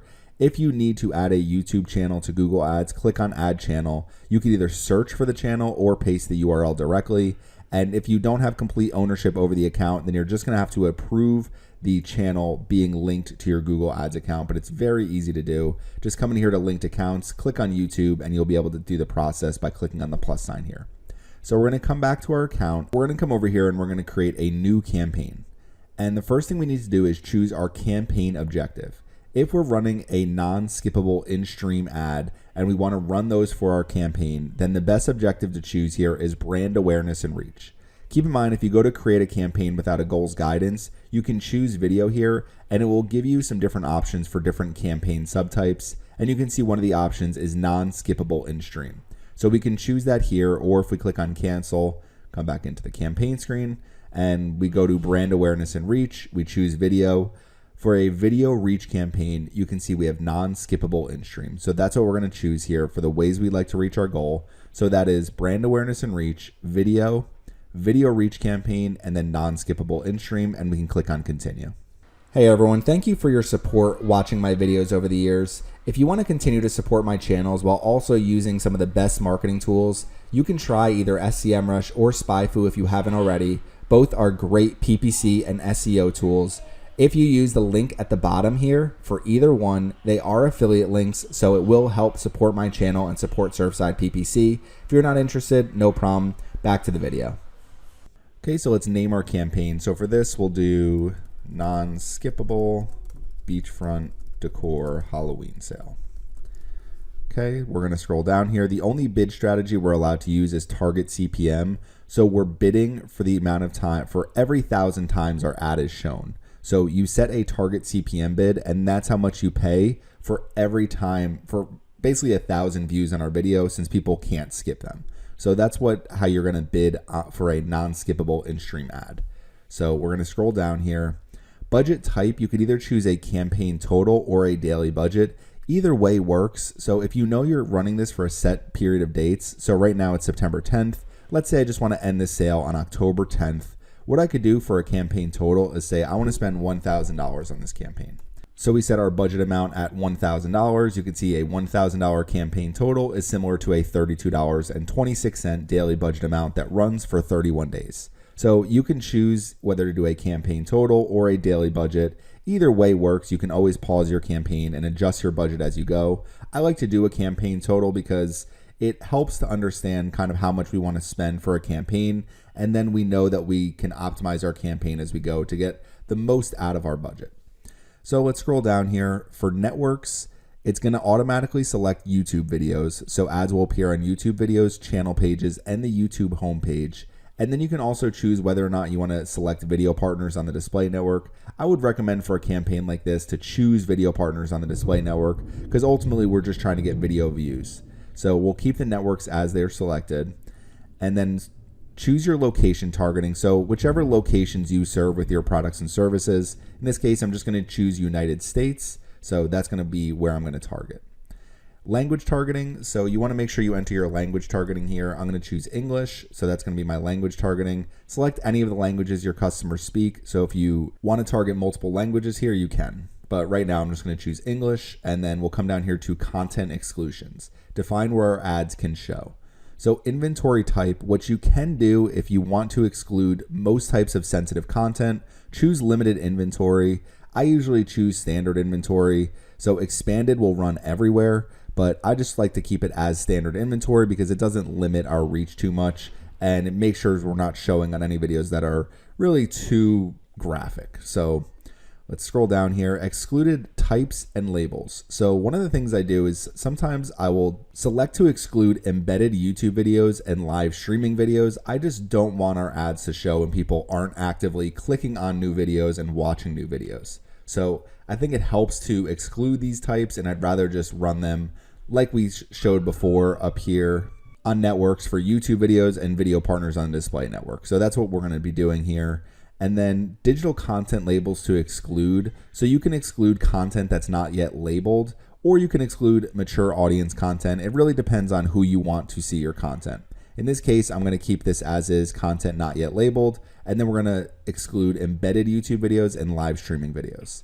So related videos. So what you can do is add some related videos to help increase engagement. So it would be very useful for me to actually have a video of here's a bunch of the different Halloween products we're promoting. Here's our favorite products for Halloween 2022. And then put that video here as a related video, because it's going to help people see some of the different products they can purchase from my website. I'll just, as an example here, we'll add some of these different. So I'll do my version 2 here as a related video. Okay, we'll select that. And we'll come over here and we'll do my version 3 as a related video. So we'll put those two as some of the different related videos, and you'll see them at the bottom here. They're way too similar to the advertisement, so it would be much better to have videos that show some of the different Halloween products that have a beach theme. So we'll click on done here. So we have related videos here. So we're going to scroll down. Ad group name. So I'm only going to run one ad group for this campaign, and I'm just going to target an audience segment, a few different audience segments here. So we'll just do in-market Halloween audience. We'll scroll down here. So demographics. For me, I generally exclude 18 to 24 and unknown for ages. I want to make sure people are 25 and up who are seeing my products, because they're going to be more likely to purchase from my website based on all the data I have about people who come to my website. So you can exclude if you want to in terms of parental status, household income, gender, age. I usually keep my targeting as this, 25 and up, and keep it open to everybody.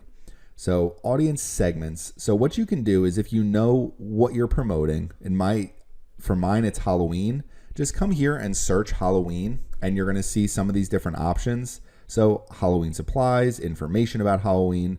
So I could say in-market Halloween supplies, Halloween decorations. We'll do maybe Halloween DIY ideas, items and decor. And down here at the bottom, holiday items and decorations. So people who are in any of these different in-market segments or in-market other categories, we're going to be targeting with our advertisements. So it's going to make sure that people have some relevancy to what they're actively looking up to the advertisements that they're seeing. So we have our audience segments here. We have a ton of impressions available right now, so that's going to be no problem for us to reach our daily budget. Now, one thing you can do is narrow your reach with keywords, topics, or placements. So if you say you want your ads to show with videos that are about the topic of, and I come down here and say home and garden. So I only want my ads to show on videos related to home and garden. Our impressions goes from 6.9 billion to 180 million.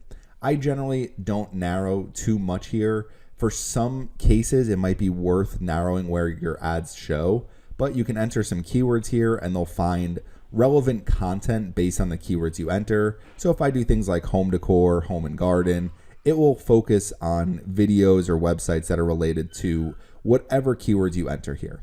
Now you can also do specific placements. This is really going to limit your targeting. You can choose YouTube channels, videos, video lineups, websites, apps, and app categories. So if you want to try to find a bunch of different placements, this can be useful for some niches, but in this case, it's just not really useful for what I'm trying to accomplish. We'll just focus on our audience segments. Whatever they're watching, we don't really have a problem with that. It's just going to be making sure our ad is being shown to them.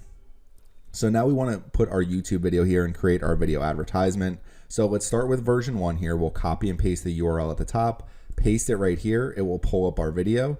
So it's going to be a non-skippable in-stream ad. We need to put our final URL here. So I know I want to send traffic to my Halloween decorations page here. So we'll do HTTPS and we'll paste our final URL here. So beachfront decor, beach Halloween decorations. So display URL, it's going to be cut off probably, but we can just use this as our display URL because we have 255 characters. So we'll use the full URL as our display URL. Next is going to be our call to action. So there's a lot of different options here for call to action. You have learn more, shop now, sign up, buy now. So use a call to action for whatever you want people to do on your website. In my case, it's shop now. We'll do a headline. I'll do 20% off. You only get 15 characters, so it's hard to fit these sometimes. I could do 20% off decor. I could do something like Halloween sale, Halloween decor.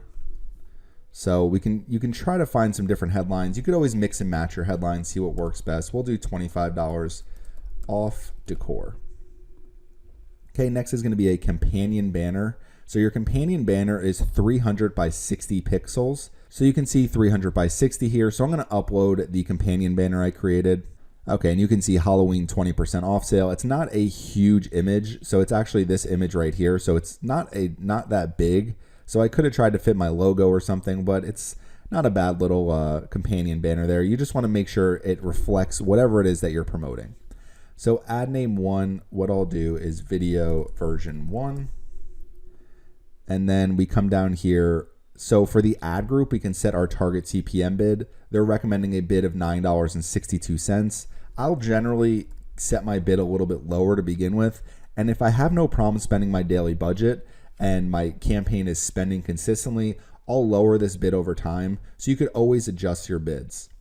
Now, if we come down here to ad creation, we have our first ad created. So if we click to create a new video ad, what I can do is come over here, get version 2. So we'll copy and paste version 2 here and go through the same exact process. So I'm not going to do this 3 separate times, but what you do want to do is make sure when you're creating advertisements, you have at least 2.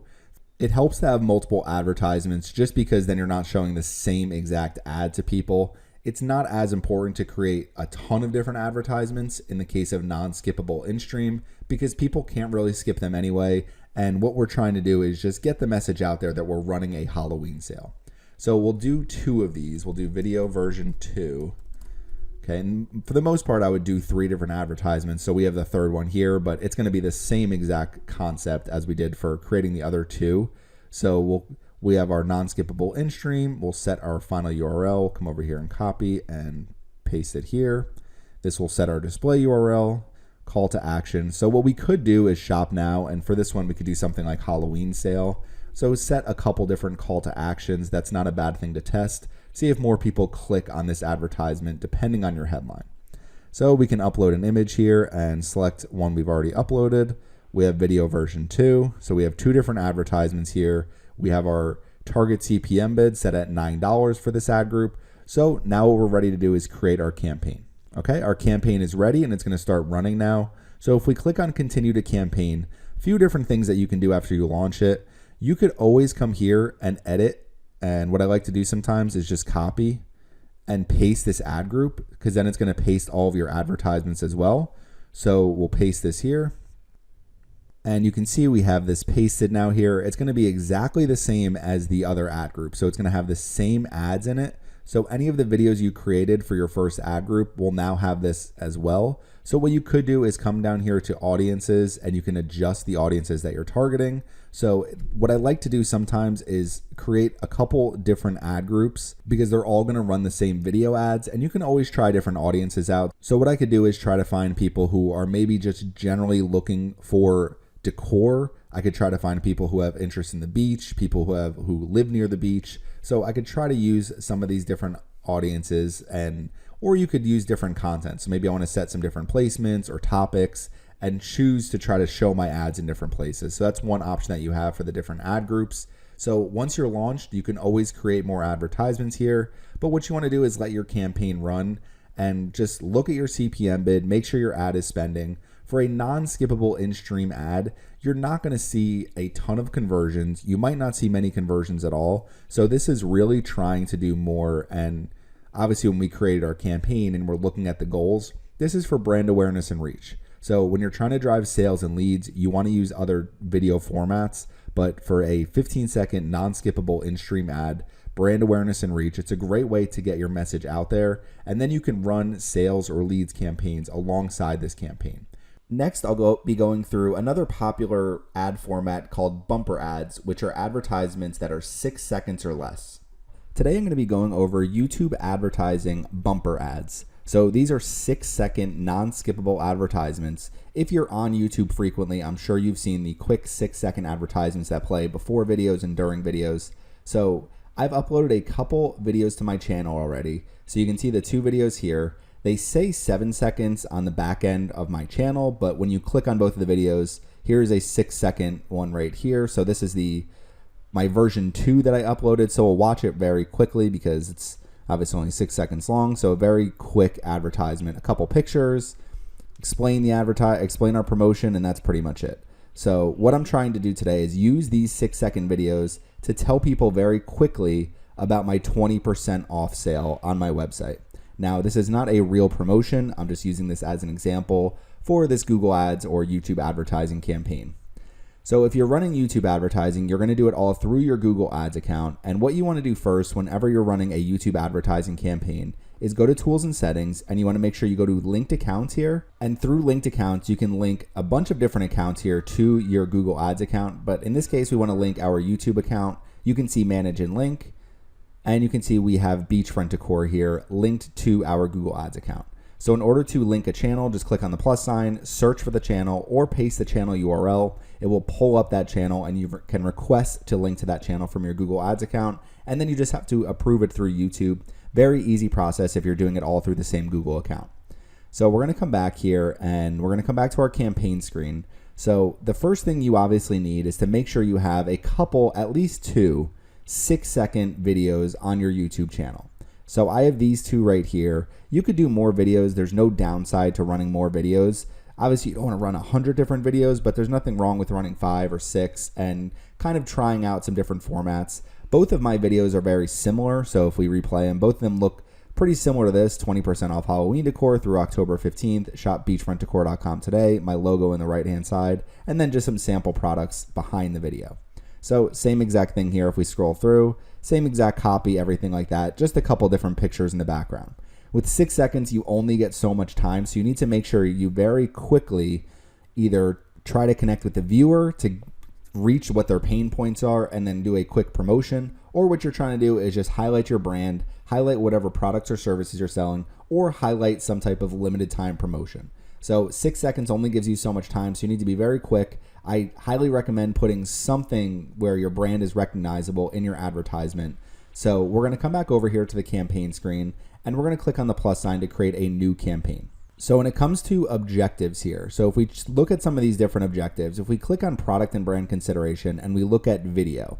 So if you're doing product and brand consideration, one option you have is ad sequence. So you can tell your story by showing ads in a particular sequence to individual viewers with skippable in-stream ads, non-skippable in-stream ads, bumper ads, or a mix. So I'm not going to be going through an ad sequence in this video. I'm going to create a separate tutorial about video ad sequences. So we're not going to be using the product and brand consideration objective, but just know that is an option when it comes to bumper ads. Now, if we go to brand awareness and reach and we click on video, one of the options we have is a video reach campaign. So get more reach for your budget with bumper ads, skippable in-stream ads, or non-skippable in-stream ads. There's 2 options when it comes to a video reach campaign. One option is efficient reach more users at a lower cost with bumper ads, skippable in-stream ads, or a mix of both types. This is what I'm going to be going through in this video. Now, another option you have is target frequency. I'm going to create a separate tutorial for target frequency as well. This is a newer video campaign type, and you can reach the same people more than once with skippable in-stream ads, non-skippable in-stream ads, or bumper ads. So if we just click on target frequency, just to show an example, and we click on continue. Hey everyone, thank you for your support watching my videos over the years. If you want to continue to support my channels while also using some of the best marketing tools, you can try either SEMrush or SpyFu if you haven't already. Both are great PPC and SEO tools. If you use the link at the bottom here for either one, they are affiliate links, so it will help support my channel and support Surfside PPC. If you're not interested, no problem. Back to the video. What you're going to see here that's unique about target frequency is we have this option here for setting a weekly target, and the weekly frequency target is the average number of times you want ads from this campaign to show to the same person over 7 days. So I can say I want the frequency to be 4 times. That means what Google Ads is going to do is show my ads from this campaign to the same person 4 times on average over a given week. Obviously, it's not going to be exactly perfect, but what you're trying to do is reach the same people multiple times with your message. So that's one option you have is target frequency. We will go over that in a separate video. So the other thing you can always do is create a campaign without a goals guidance. If we scroll down and we do video here, one of the options you have is to just choose a custom video campaign, customize your own settings with skippable in-stream ads, bumper ads, or in-feed video ads. So if we do that and we click on continue, we can just run this campaign like this. And if we come down, it's going to make us do target CPM for bumper ads. So if you choose maximum cost per view as your bid strategy, and then you come down here to create an advertisement, once we copy and paste this URL, you're going to see we're not able to run this bumper ad.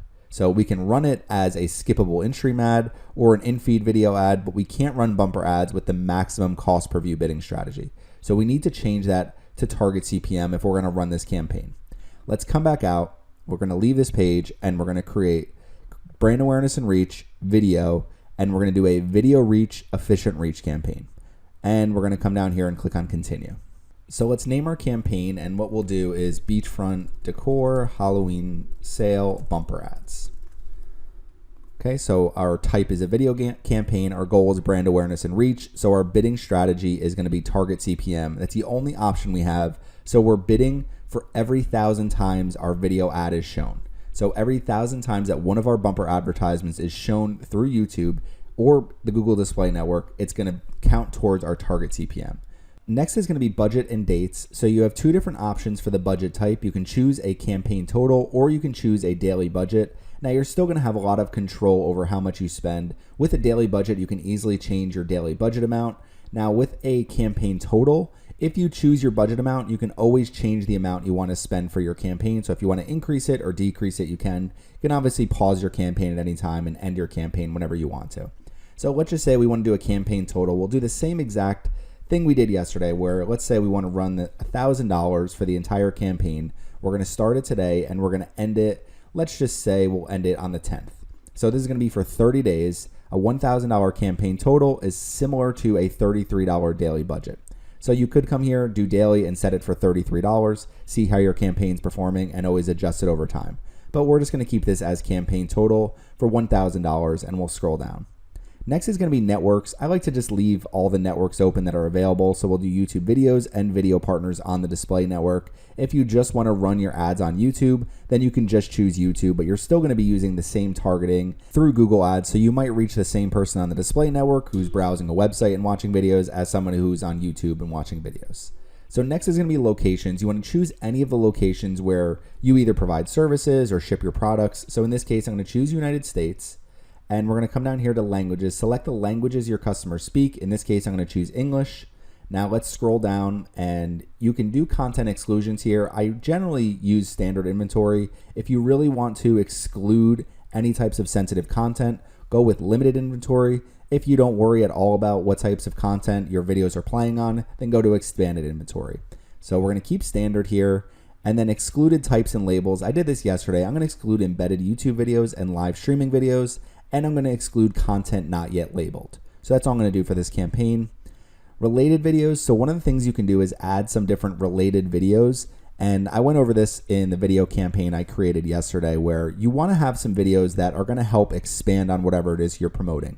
So if I have videos, maybe something that's my 10 favorite beach themed Halloween decorations for 2022, I create that video on my YouTube channel. I can put that as related content, related videos to my advertisement. So what I could do is come over here to my channel content, take this one and we'll copy and paste this URL here and put that. So now we have one related video. We could do this with our second related video as well. It doesn't hurt to add related videos because it just gives people more chances to interact with your brand and see some of the different things that you offer. So I added another video here. You want to enter at least 2 videos. You can add 2 to 5 videos related to your ad. So we have 2 different videos here that are related to our advertisement.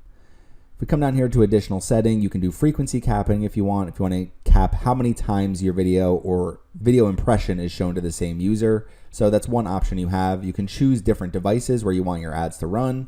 Generally keep all of these wide open. Sometimes I'll set frequency capping, but it's really more important for higher budget campaigns to make sure you're not showing your ad to the same person over and over. So we'll scroll down here. creating our ad group. So let's just say I want to use the same exact targeting I did yesterday. So we'll do in-market audiences. We're going to scroll down. You can choose demographics first. So if you want to choose specific genders, specific ages, specific parental status, specific household incomes, you can choose those here. I generally just remove 18 to 24 for the age and unknown, because the majority of my customers are 25 and up, homeowners, people who are buying things for their home or condo. So I want to reach people who are 25 and up. So we're going to use that as my demographics. Next is going to be audience segments.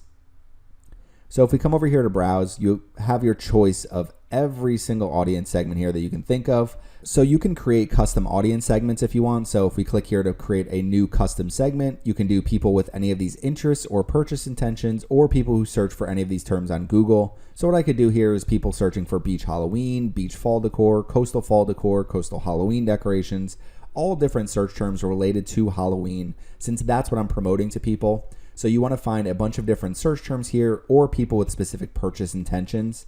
Since they already have some created through in-market audiences, I'm going to use some of the in-market audiences that are already created.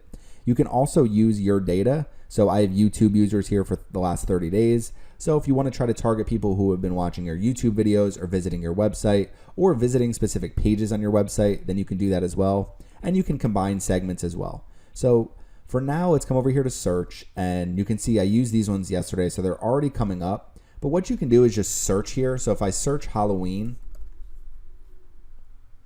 you can see it's already pulling up some of these different in-market audiences. So we'll do Halloween supplies, we'll do Halloween decorations, maybe party ideas, maybe someone wants to throw a beach themed party, items and decor, and we'll do holiday items and decorations. So we have this huge audience here. And if we look over here at impressions, you can always remove some of these different in-market audiences. Maybe I want to keep this as tight as possible. So we'll just do Halloween decorations and Halloween items and decor. Okay, now we're down to 770 million impressions. So should be pretty targeted. The one thing is we're targeting the entire United States. A lot of people aren't going to have an interest in coastal Halloween decorations.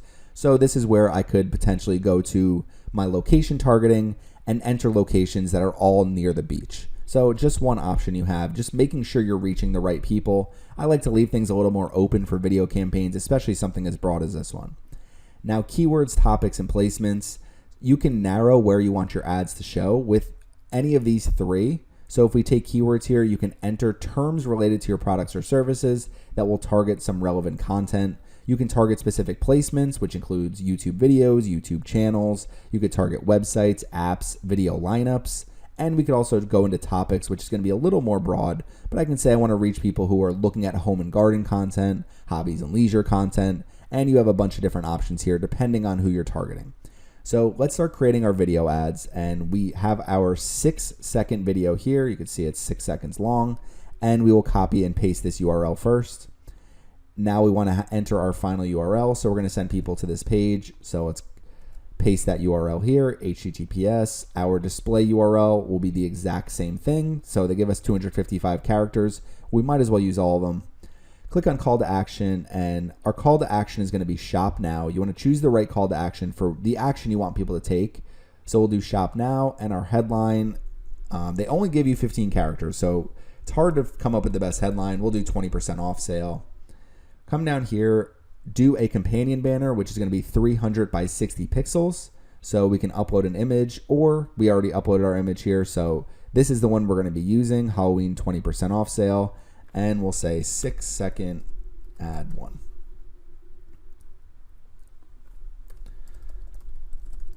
Okay, we'll name our advertisement. So let's scroll down here. Now, one thing you're going to see is our target CPM bid. So I like to keep my CPM bid very low, especially for bumper ads. So if you keep, let's just say I set my target CPM. I want to spend $3 or less for every 1,000 views. If we set that as our bid and we're not getting the results that we expect, where we're not spending our full budget, you can always increase this bid later. If you're easily spending your daily budget, you might want to adjust your targeting to make it a little more targeted, or what you might want to do is lower your target CPM bid if you like what your targeting is already. So we have ad creation. We have our first bumper ad here. We click on the plus sign to create a new bumper ad. So we'll come over, we'll copy our second one. Oh, I actually did version 2 first, so we'll have to rename our advertisements, but not a huge deal. So we'll copy this, do the same exact thing for final URL, display URL. We can Potentially, if we come over here and do call to action and we do shop now and headline, maybe I want to do is Halloween decor. Okay, so we could do Halloween decor, and we will upload an image. We'll select one we've already uploaded. So, okay, so we'll do Halloween sale 6-second ad 1, and we'll come back over here and edit our other advertisement. So we'll click on edit, and this is 6-second ad 2. Okay, so we have our 2 advertisements here, and we have our final URL set, our display URL, we have our call to action. Now we're ready. We have our bid all set up. Now we're ready to create our campaign. Okay, our campaign's ready. It's a brand awareness and reach campaign. We're going to be running our 6-second bumper ads. If we continue to our campaign, you're going to see our ad group here. I went over this yesterday in my other video, but if we take this ad group, we can copy it and paste it. And then you can always come in the ad group because you're going to have the ads when you copy and paste it. And you can adjust your targeting. So if you go into audience, you can choose who you want to target through the audience section. For example, maybe I want to edit audience segments here for a different ad group. And instead of targeting these 2, maybe we come over to browse and we find people who we create some custom segments ourselves. So maybe people who are searching for those keywords related to beach Halloween decorations. So there's a lot of different people that we can target. And especially as you start incorporating your data, it will start creating similar segments as well. So people who are highly interested and related to the people that are already visiting your website or watching your YouTube videos or have joined your email list. So this is how to create a bumper advertisement. And what you want to do is just go right to your campaign screen after you've uploaded your videos and follow the steps that I went through in this video. Next, I'll be going over YouTube target frequency campaigns, where you can actually set how often you want people to see your ads in a given week. Today, I'm going to be going over YouTube target frequency video campaigns. With target frequency video campaigns, you're able to set the amount of times you want someone to see your YouTube video ads in a given week. So I can say, I want to make sure that somebody is seeing my YouTube video ads 4 times every single week.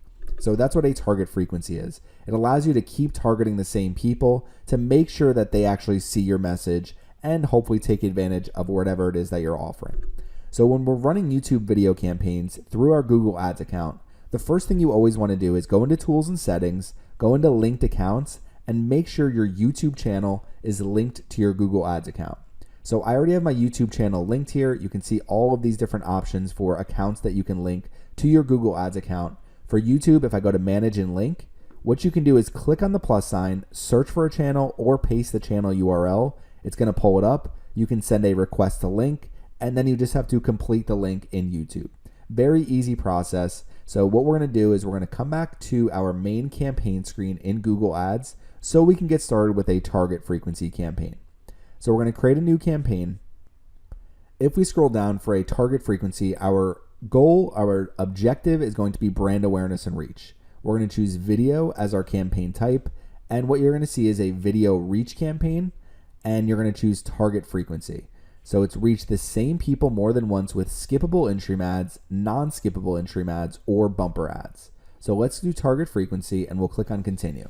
We can start by naming our campaign. So we'll do video target frequency, beachfront decor, Halloween sale. For this specific video, I'm going to be promoting my Halloween sale on my website. So 20% off all Halloween and fall decorations through October 15th. It's not a real promotion. I'm just using it for the point of these tutorials, but this is what I'm going to be promoting for this example. So we have our campaign named. We want to set a target frequency. So you're setting a weekly target, and a weekly frequency target is the average number of times you want ads from this campaign to show to the same person over 7 days. So every single ad from your campaign will be shown to them. And what you want to do is choose either 2, 3, or 4 are the 3 options they give you. So let's say I want someone to see my ads an average of 4 times over the given week from this campaign. So our bid strategy, the only option you have here is target CPM. We're setting the average amount we're willing to pay for every 1,000 times our ad is shown. So we're going to keep scrolling down, budget and dates. So with budget, you can either choose campaign total or choose a daily budget. I'm going to choose campaign total, and let's just say we want to spend $1,000. And if we set an end date, let's say we want to set it right before our sale ends. So a $1,000 campaign will be similar to a $31.25 daily budget that runs for 32 days. Next is going to be networks. So for networks, it's going to automatically opt us into just YouTube videos. That's the only option we have for target frequency. So we're going to choose our location targeting. So what you want to do is choose whichever locations you target. Wherever you serve your products and services, that's where you want to target. Next is going to be language targeting. Select the languages your customers speak. If you come here, you can choose from all this list of languages. So in this case, I'm going to choose English as my language targeting. Next is going to be content exclusions. Define where you want your ads to show. So inventory type, I'm going to choose standard inventory. If you don't mind your ads running on on sensitive content, excessive profanity, use expanded inventory. If you want to limit sensitive content, use limited inventory. I'm going to keep mine as standard. So next is going to be excluded types and labels. So you can choose specific content types to exclude. I generally exclude these two content types, and then you can select digital content labels to exclude. So I've excluded content not yet labeled. So next is going to be related videos. We can add videos related to our video ads to help increase engagement.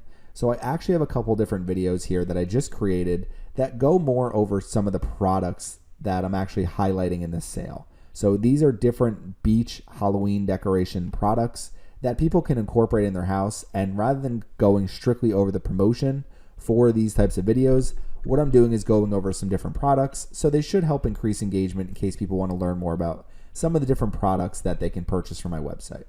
So we'll come here, we'll paste these two videos. So now we have our 2 out of the 5 related videos. You can add up to 5 here. You need to have at least 2. So we'll click on done. Hey everyone, thank you for your support watching my videos over the years. If you want to continue to support my channels while also using some of the best marketing tools, you can try either SEMrush or SpyFu if you haven't already. Both are great PPC and SEO tools. If you use the link at the bottom here for either one, they are affiliate links, so it will help support my channel and support Surfside PPC. If you're not interested, no problem. Back to the video. And we'll keep scrolling down. Now under additional settings, you can choose device targeting here if you only want to reach people on certain devices. And you can also set ad scheduling if you want to make sure your ads are only running during certain days or certain times. So we'll keep scrolling down. Our first ad group. So with our ad group, we're choosing who we want to target. So let's come in here to audience segments. And if we go to browse, what you're going to see is we have 3 options right now for this campaign type. It might change over time, but right now we have detailed demographics, what their interests and habits are, so affinity audiences, and what they are actively researching or planning. So I want to target some in-market audiences. So I'm reaching people who are actively purchasing similar products to what I'm selling.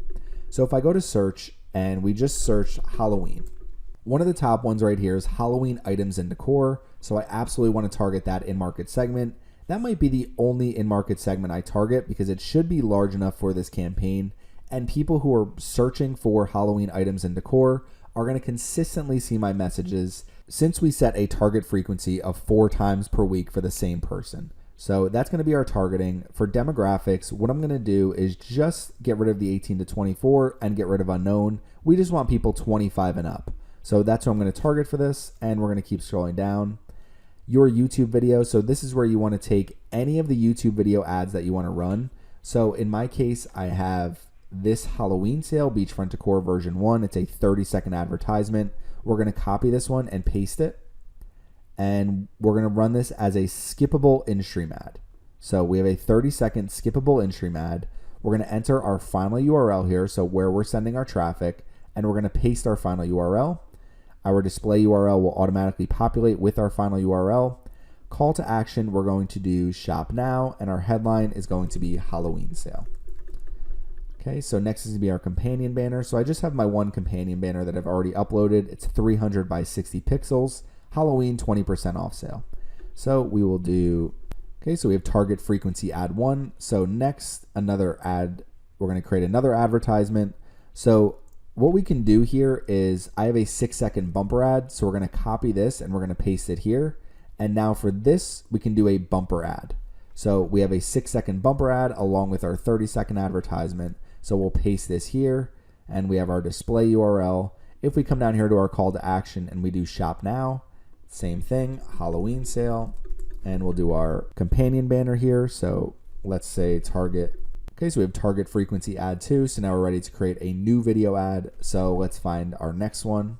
Now, one thing I want to go over real quick before we go any further is, let's just say, for example, I have this 14-second video ad and I paste this one here. This is the first ad we're creating, for example. If we run ads that are all 15 seconds or less, so we run a few different 15-second advertisements, maybe we have a couple different 6-second bumper advertisements, then what we're going to choose is non-skippable in-stream ad, and the skippable in-stream ad format will not be available to us if we're running non-skippable in-stream ads. So since I already did create a skippable in-stream ad in this campaign, so that was the first one we created, if I copy this, we come back in here and we paste it, and we use a 30-second video for our first advertisement, what you're gonna see here is select a video ad format. This will be used for the rest of the ads in your ad group. So you can run skippable in-stream ads along with bumper ads. However, if you run a non-skippable in-stream ad, you're not gonna be able to run a skippable and vice versa. So hopefully that makes sense as we go through and creating this campaign.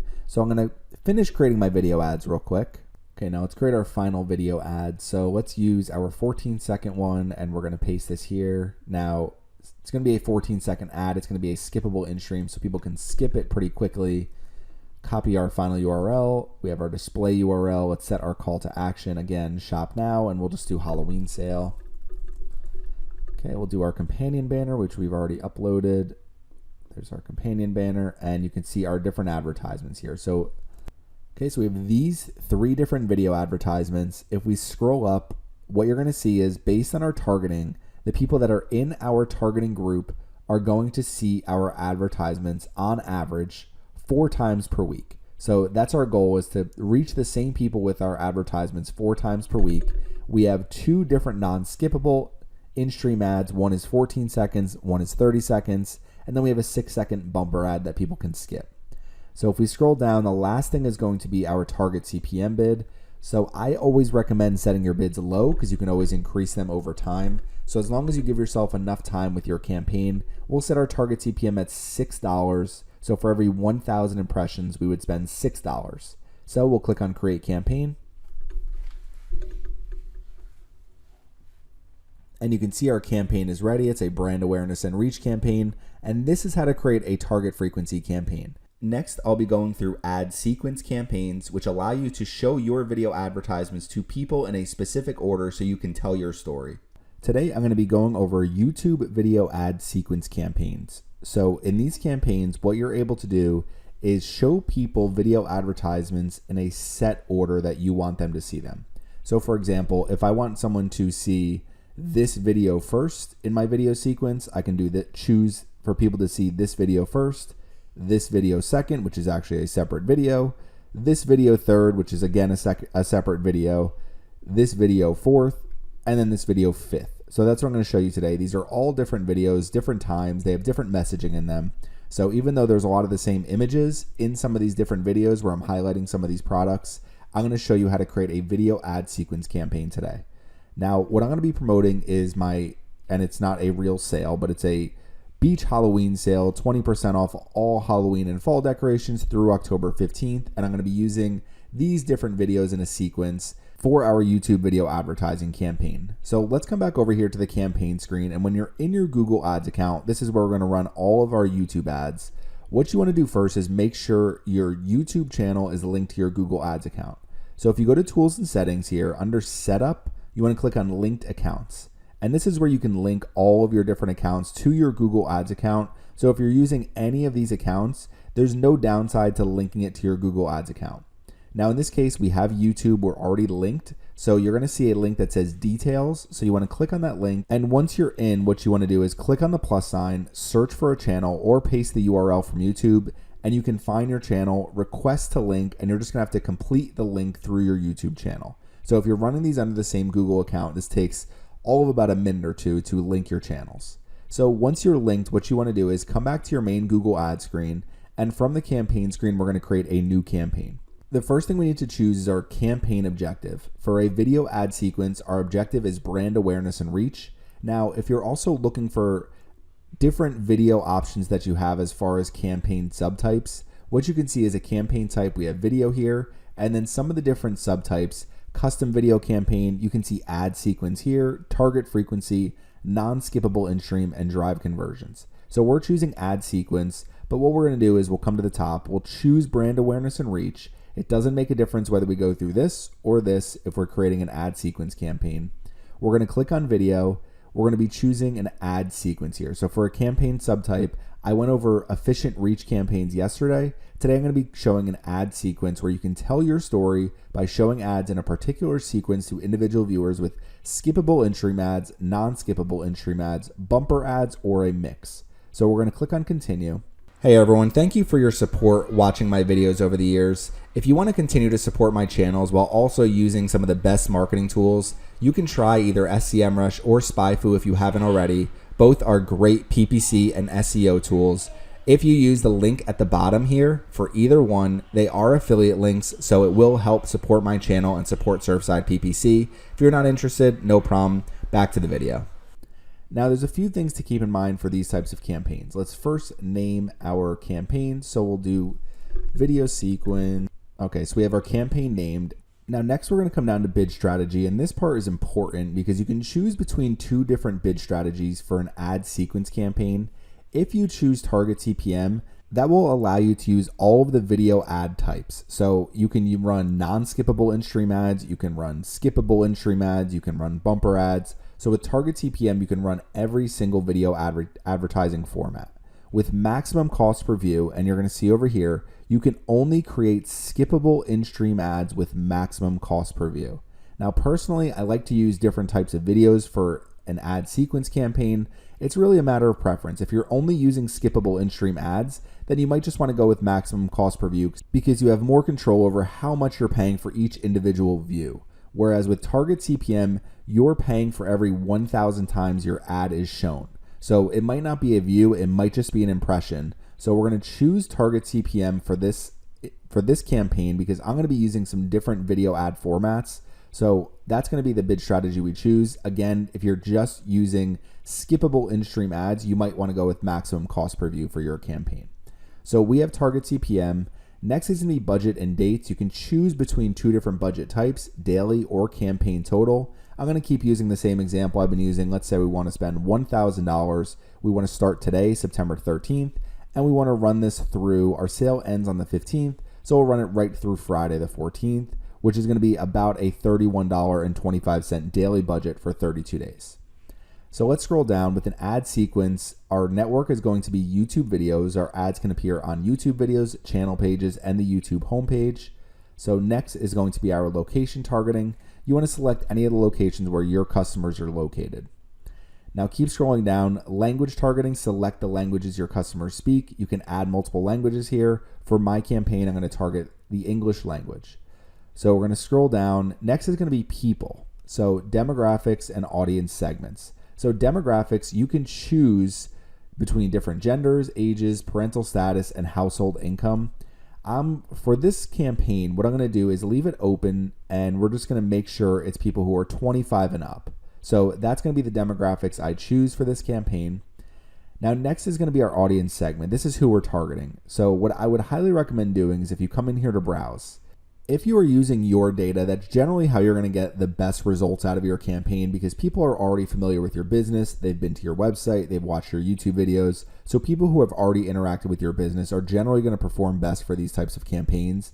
Now, since we're really focused on more of a promotional message with brand awareness, product consideration, I just want to get out there that I am running this Halloween 20% off sale. So I want to make sure people know that who are going to be interested in buying my products. So what I'm going to do for this campaign is create custom segments. Now you can also use in-market segments and you'll generally get good results from that as well.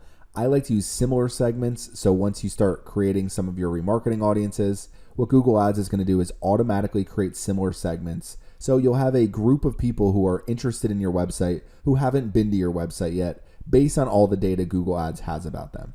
You can also combine audience segments as well.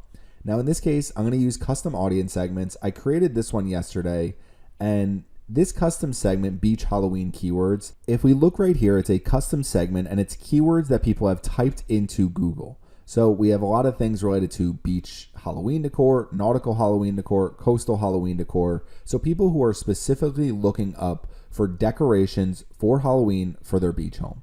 So that's going to be one custom segment that I'm targeting. The other custom segment that I'm going to be targeting is I'm just going to say people who have beach decor purchase intentions. So we're going to enter that as our segment name. As you can see, we have two options: people with any of these interests or purchase intentions, or you could do people who search for any of these search terms on Google. So we're going to enter some of these different purchase intentions, and I'm just going to do beach decor, coastal decor, nautical decor. And what I can do is continue to add some of these different categories here. So some of these purchase intentions, anything that's relevant to beach decorations would be good for this campaign, because then they're probably going to be more likely to be interested in purchasing Halloween type decorations. So with this, using these purchase intentions, this is plenty of weekly impressions. So what I can do is say anyone with these interests or purchase intentions, we're going to click on save. So now we have two different custom audience segments that we're targeting: people who are specifically searching keywords on Google related to our promotion, and people with similar purchase intentions. So that's going to be the two audience segments that we're targeting. So let's scroll down here. We have inventory type. So expanded, your ads will show on more sensitive content. Limited, your ads will not show as much on sensitive content. I'm going to use standard inventory. We keep scrolling down, excluded types and labels. So I've gone over this in other videos. I like to exclude embedded YouTube videos, live streaming videos. It doesn't really matter for this campaign as much with embedded YouTube videos because we're only running on YouTube. Now, I also like to exclude content that hasn't been labeled yet. So that's going to be for our excluded types and labels. Next is going to be related videos. You can add related videos from your channel to help increase engagement. So what I can do here is take a couple of different videos from my channel, copy them, and then paste them here. You need to put at least 2 different videos that are going to be related to your ad. So let's just enter a couple of these different videos here. Okay, now we'll click on done and we'll scroll down here. So additional settings, some different options you have. You can choose your device targeting if you want to set specific targeting for devices. I generally just keep this wide open. Frequency capping. So what you can do, say limit how often your sequence can show to the same person. This says once per 7 days. So that really shouldn't be an issue, once per 7 days. So we'll keep scrolling down. You can set ad schedules and you can use third-party measurement. Now, sequence templates. With a custom sequence, we're telling Google Ads the order that we want people to see our video advertisements. So you're saying, I want people to see this ad first, this ad second, this ad third. So I'm going to be using a custom sequence for this video, but some of the different templates they have: automatic sequence, you upload different video ads and Google Ads will automatically choose a sequence for you. Introduce and reinforce, introduce your brand with a long video ad, and then reinforce your message with a short video ad. So something 30 seconds or longer, something less than 30 seconds. Prompt and inspire, pretty much the opposite as introduce and reinforce. Attract and direct. So short video ad, long video ad, short video ad. Engage and differentiate. So 4 short video ads. So some different options you have as far as templates. I'm just going to use a custom sequence and we're going to scroll down and create our first step. So each step of your sequence is going to be a new ad group. However, each ad group uses the campaign targeting. So we're not setting any separate targeting. Our targeting is going to continue to be whatever we set up here. So as we scroll down and we're creating our different steps, just understand that your ad groups are essentially just there to hold your different video advertisements, and all of your targeting is set at the campaign level. So let's just start here with video sequence and we'll do 1. And we'll scroll down and I already have my video sequence here. So I'm doing a 30-second ad followed by another 30-second ad. This ad just highlights some different products. So beautiful beach themed pumpkins, unique coastal fall decorations, hand towels that match the season. So it's all based on just some of the different products on my website. Next, introduces the sale. So we have save 20% through October 15th, shop beachfront decor, start talking a little bit more about our brand. Same thing, pumpkins that are perfect for the fall. But at the end of this one, again, we have save 20% at beachfrontdecor.com. Now, just a couple more videos just to show that you can run bumper ads and skippable in-stream ads together. We have a 6-second bumper ad here, so this is just about the sale. We have a 14-second advertisement here, again, all focused on the sale. And last but not least, a 30-second advertisement, all focused on the sale. So the first 2 videos will help introduce beachfront decor, some of the different products, and then as we go, we're just going to have different videos that are going to highlight the sale on my website. Now, sequences are really good for products that have a lot of different features or a story to tell. So for example, let's say I'm interested in Adobe Premiere Pro. It's a video editing software. You can see right at the very top of the page, video editing that's always a cut above, pricing, free trial, buy now. Scroll down, you're gonna have different features here. So edit once, share everywhere. So this is one feature you can use for one of your sequence ads. Keep coming down, find tracks that won't get flagged. So make sure people understand that they can add music, you already have built-in audio, and you're not gonna have any issues using it for the different videos that you create. So let's scroll down again, boost engagement with custom captions. So another feature, get that wow factor fast. Maybe you put some of these different templates and some of these different custom caption templates, put them in the same ad sequence so people know some of the different features they can use. And then the teacher is in-app, built-in tutorials from leading video creators so people know your software is easy to use. They can use different audio tracks. They can edit once, share everywhere. Editing is easy. And they can see that sequence and it's gonna help you sell them on your product or your service. So let's come in here and let's create our sequence. We'll start with our first video ad and we'll paste it right here. Okay, so this is gonna be a skippable in-stream ad. And we'll scroll down. We need to set our final URL. So we'll copy this URL here and paste it. We have our display URL. We're gonna set our call to action as shop now. You wanna choose a call to action from the list that most matches whatever you're promoting. Headline, let's just do Halloween sale. We only get 15 characters for our headline. So for each one, I'm just gonna put Halloween sale. So people know there's a sale on Halloween items. So next is going to be our companion banner. This only shows on computers. Now you can use multiple companion banners. I'm gonna use this companion banner for every single part of my video sequence. So we have video sequence 1, target CPM bid. They're recommending a bid of $6.18 or higher. What I'm gonna do is set a target CPM bid of $6 for every single video in this campaign. We're gonna see how that ends up working out for us, but we're gonna try to get as many impressions as possible for the lowest price. So we're gonna add this to sequence, and now we have step 1. This is our first ad group. So let's create our step 2. So this is gonna be video sequence 2. We can choose at the very top here, who is eligible to see this step. So impression is every time your video ad is even shown to anybody, whether they skip it or not, whether they skip it, view it, anything. So impression is generally what I go with. You can choose view. So anyone who has watched your full video, you can choose that for the next step, or you can choose skip. So if somebody does skip your video ad, you can say, I want them to watch this video ad if they skipped my first one. So the different step transitions you have, I generally use impression, but we're gonna keep scrolling down. Our YouTube video, so next is gonna be step 2. So we're gonna copy this, paste it, same exact process. It's going to be a skippable in-stream ad. We have our final URL, our display URL, call to action, shop now, and we'll keep Halloween sale.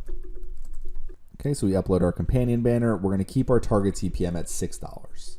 So we're gonna add this to our sequence. Now we have 2 different videos in our sequence. So let's do step 3. So video sequence 3, we're gonna keep this as impression. We're gonna do our YouTube video, and this one is going to be a 6-second bumper ad. So when we paste this, what they're already gonna know is that this is a bumper ad. So we're gonna make sure that we're running this as a 6-second bumper ad. It's obviously not something that people can skip. So people are gonna be forced to see our bumper ad if they happen to skip our first 2 when they got impressions. So we'll do call to action, we'll do shop now, same thing, Halloween sale. Upload our companion banner here, and if we scroll down, set our target CPM. So this is $5.50. So if they're recommending something lower than our initial target CPM bid, we'll keep this low. It's probably lower because it's just a 6-second bumper ad. So we're gonna click add to sequence again and go on to step 4.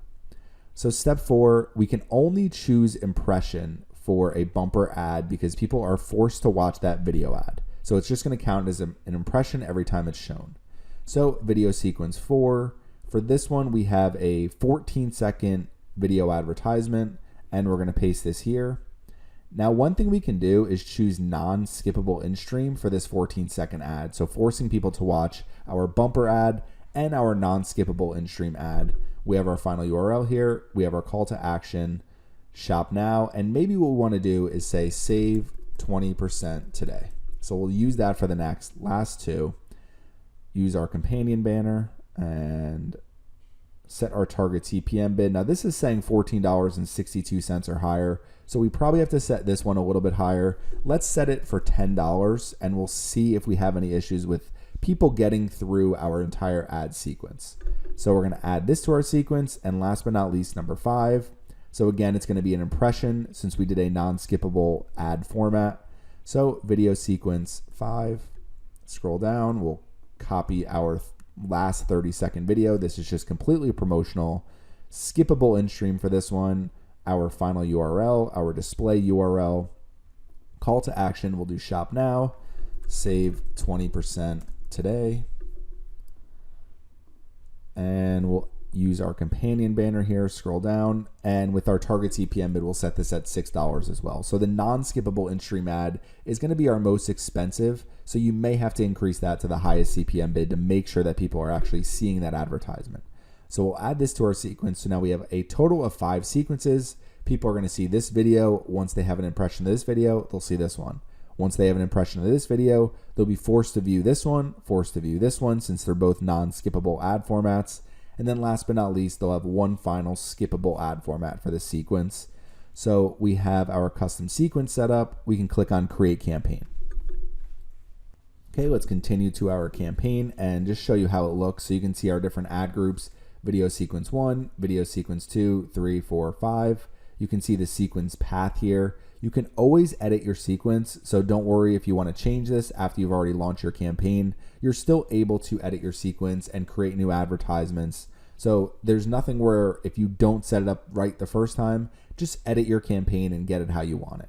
So this is how to create a video sequence campaign. Next, I'll be going through YouTube retargeting, so some different retargeting strategies that you can incorporate into your campaign. I'll be going over 5 different strategies that are pretty simple to implement today.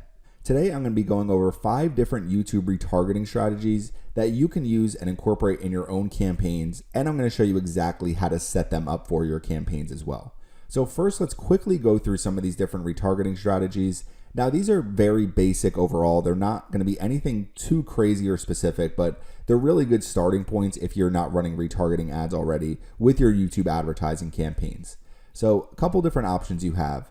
Retarget YouTube viewers. So you can retarget anybody who's watched any of your videos. You can retarget people who watch specific videos. You have a lot of different options when it comes to people who are watching your organic YouTube channel videos.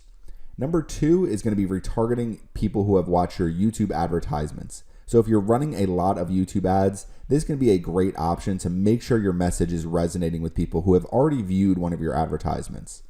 Retargeting your website visitors. So you have a ton of different options as far as website remarketing. One of the things you can do is just target all visitors. Anybody who's been to your website, you can target them with your YouTube video advertisement. Otherwise, what you can try to do is segment some of the different pages and categories on your website so that you're reaching people with the right message at the right time based on what they're actually looking at on your website. Number 4 is retargeting YouTube engagement. So people who have left a comment, people who have liked one of your videos, you can target people who have recently subscribed. So you can retarget people who are actually engaging with your YouTube channel. And then last but not least, combine retargeting audiences. Maybe you want to combine people who are watching your YouTube videos, people who are visiting your website, and make a large retargeting audience like that. So a lot of different options as far as YouTube retargeting. So let's get into how to get started with doing this. And we're going to start in our Google Ads account. Now, the very first thing you want to do is make sure that your Google Ads account is linked to your YouTube channel and also to your Google Analytics 4 account. So if you don't have a YouTube channel already, you want to create one now because you're going to need one to run YouTube advertising campaigns. And if you don't have a Google Analytics 4 account set up on your website, you want to set that up as well. Both very easy to do. So once you have your Google Ads account, you want to go to Tools and Settings, and under Setup, you're going to see Linked Accounts. So as you can see here, I have both of these linked already. If you don't, you're going to see down here Details. So you want to click on Details for YouTube and click on Details for Google Analytics 4, GA4, and Firebase. So when you do click on it, you're going to go to a page that looks something like this one here. And all you need to do, you can see they have a suggested channel, Surfside PPC here. If I click on link, all I need to do is complete that link with my Surfside PPC channel. And it's really that simple to link a channel to my Google Ads account. You can see I already have my Beachfront Decor account linked here. So one of the permissions it gives you when you link your channel is remarketing. So that's why you want to make sure that you link your channel. Click on the plus sign here, search for the channel, or paste the channel URL. It will come up. All you need to do is click on the link button that will come up, and then you just need to complete the link directly in your YouTube account. So since I'm using the same Google account, when I clicked on link, it just made me sign in to my Google account one more time and confirm linking my YouTube channel to my Google Ads account. Now, the other thing you want to do is, if we come back over here to linked accounts, is your Google Analytics 4 account. So if we go to manage and link, you're going to see here I have my property linked. So it should come up if you're using the same Google account.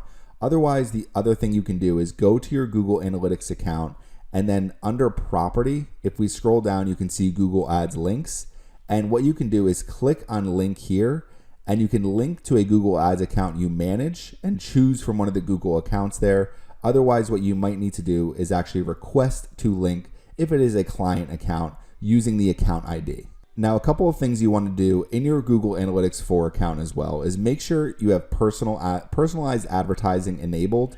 So when you click on the link here and you scroll down under data configurations, you're going to see enable personalized advertising. You want to make sure you have that on. Now, the other thing you want to do is, if we come back here, we're in the admin screen of our Google Analytics 4 account, is you want to go to data settings and you want to go to data collection. Under data collection, you're going to see Google Signals data collection. You need to make sure this is on. And if you scroll down here, you need to acknowledge the user data collection acknowledgement. So you need to make sure you acknowledge this down here, which I already did. There's just a button you need to click. And then you need to make sure you turn on Google Signals data collection, which will enable remarketing for your Google Analytics 4 account. And since we've linked our Google Analytics 4 account with our Google Ads account, we're able to create audiences directly in our Google Ads account, not only for people who are visiting our website, but also for people who are watching videos on our YouTube channel. So let's start doing that now. Let's come over here to Tools and Settings again, and we're going to go to Shared Library, and we're going to go to Audience Manager. So, hey everyone, thank you for your support watching my videos over the years. If you want to continue to support my channels while also using some of the best marketing tools, you can try either SEMrush or SpyFu if you haven't already. Both are great PPC and SEO tools. If you use the link at the bottom here for either one, they are affiliate links, so it will help support my channel and support Surfside PPC. If you're not interested, no problem. Back to the video. One step at a time, retargeting our YouTube viewers. So if we come back over here, we click on the plus sign here to create a remarketing list. You're going to see some of the different options: website visitors, app users, YouTube users, or a customer list. And then you can also create custom combination for multiple existing remarketing lists. So I'm not going to be going over app users or customer lists in this video, but you can also incorporate a mobile app remarketing audience if you have a mobile app, and you can upload a customer list as well from people who have given you their email addresses. So what we can do first is we will come to YouTube users. So we're going to do audience segment name. We'll do all viewers. And then what we want to do is select a YouTube channel here. You can see my YouTube channel for Beachfront Decor. So this is the one we're going to select. And then what we're going to do is people who have taken the following action, viewed any video over the last 30 days. We can also pre-fill this segment with people who have matched the rules within the last 30 days as well. So that's all we're doing, is viewed any video in the last 30 days, click on save, and it's that simple to create that audience. You could also do people who view certain videos, enter the YouTube URLs for each individual video that you want people, if they've watched that video, they're going to be added to this list. So you can do viewed any video as ads. That's what we'll do for the next one. Viewed certain videos as ads. So for this one, we'll do viewed any video last 30 days. So all YouTube viewers, 30 days. And we will click on save. Okay, now you're going to see we have this one created here, so it's populating. So the next thing we want to do is click on the plus sign again. We're going to do number 2, retargeting YouTube ad viewers. So if we come back over here, we do our YouTube users again. Again, we're going to do, okay, so we'll do YouTube ad viewers 30 days. Anyone who's watched any of our YouTube ads. So we're going to do viewed any video as ads. You can also do certain videos if you want to just focus on a certain video you're running as an advertisement. Viewed any video as ads in the past 30 days, and we'll click on save. So that's going to give us number 2, retargeting our YouTube ad viewers.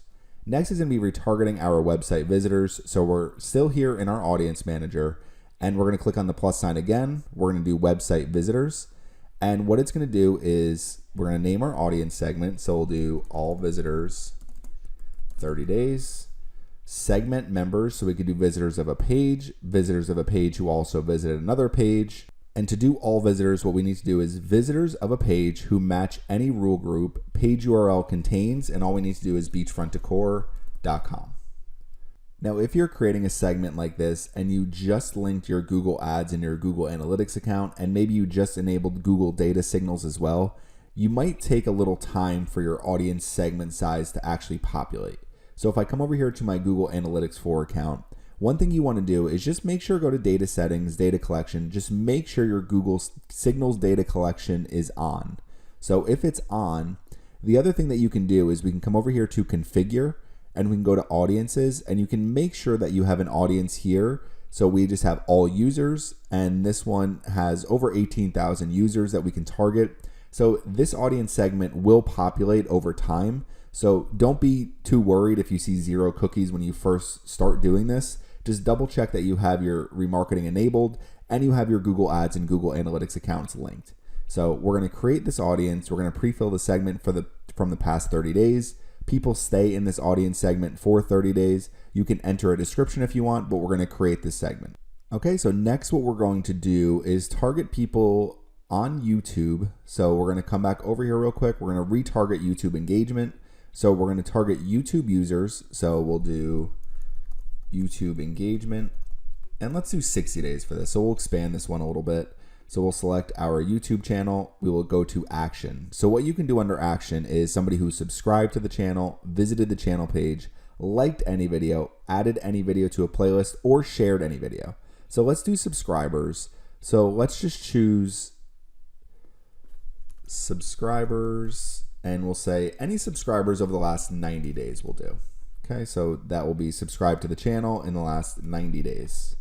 We can pre-fill this segment from people from the past 30 days. You can add a segment description if you want. We'll click on save. Okay, so then we're also going to come up here, do the plus sign again, do YouTube users. Let's select our channel, and let's do anybody who has liked any of our videos. So we will do, okay, so we'll do liked YouTube videos, 90 days. We have our channel. The action is like any videos over the past 90 days. And we'll pre-fill this segment with people from the past 30 days. Now what you can do is for every single action here, added any video to a playlist, visited the channel page, shared any video, we can create audiences for all of them. I'm just going to create these 2 for right now as far as engagement. So we have a couple different engaged audiences. So that will bring us to number 5, combining our retargeting audiences. So let's just say we want to do a custom combination. So we're going to do our combined YouTube and website. Okay, and then what we're going to do is you're going to see any of these audience segments. So we can do all visitors over the last 30 days, the one that we just created. If we come over here to YouTube users, let's do all viewers over the last 30 days, liked any videos last 90 days, subscribers over the last 90 days. You can also create an engaged audience on YouTube and just say anybody who liked the video, subscribed, anybody who shared a video. So use all of those different audiences to create an engaged YouTube audience. So let's say anybody who's viewed a video ad over the last 30 days, and that should be good for right now. So we have all visitors on our website 30 days, and then people who have subscribed, liked YouTube videos over 90 days, and viewed any YouTube videos or video ads. So what we can do is create this segment. So we have our combined YouTube and website retargeting. We'll create that segment. Now all we have to do to use these in our campaigns is we come back over to the main campaign screen. You click on the plus sign to create a new campaign. Let's say we want to drive sales. Since we're using our remarketing audiences, you really want to focus on your conversion goals when you are doing that. So we will focus on purchases. I will get rid of my book appointments goal. Click on continue. We're going to choose video as our campaign type, and we are going to drive conversions with video ads. So we'll click on continue. Now, I'm not going to go through the whole campaign creation process. You can find my YouTube ads tutorial on my channel for how to create a YouTube ads campaign like this. But let's scroll down and let's just show people who we want to reach. So we're going to have optimized targeting set up. So it's going to help us get conversion by using information such as our landing page and assets to hopefully find more people who are going to be interested in what we're targeting. So under any audience segment, what you can do here is go to your data. And from here, we'll go to browse under your data, and you're going to see website visitors. So the one we just created was all visitors over the last 30 days. So this size is 0. But if we click on this, This is how we can target all visitors, and that's all you need to do if you want to target anybody who's went to your website over the last 30 days. Continue to go through the process of setting up your video ads and create your campaign.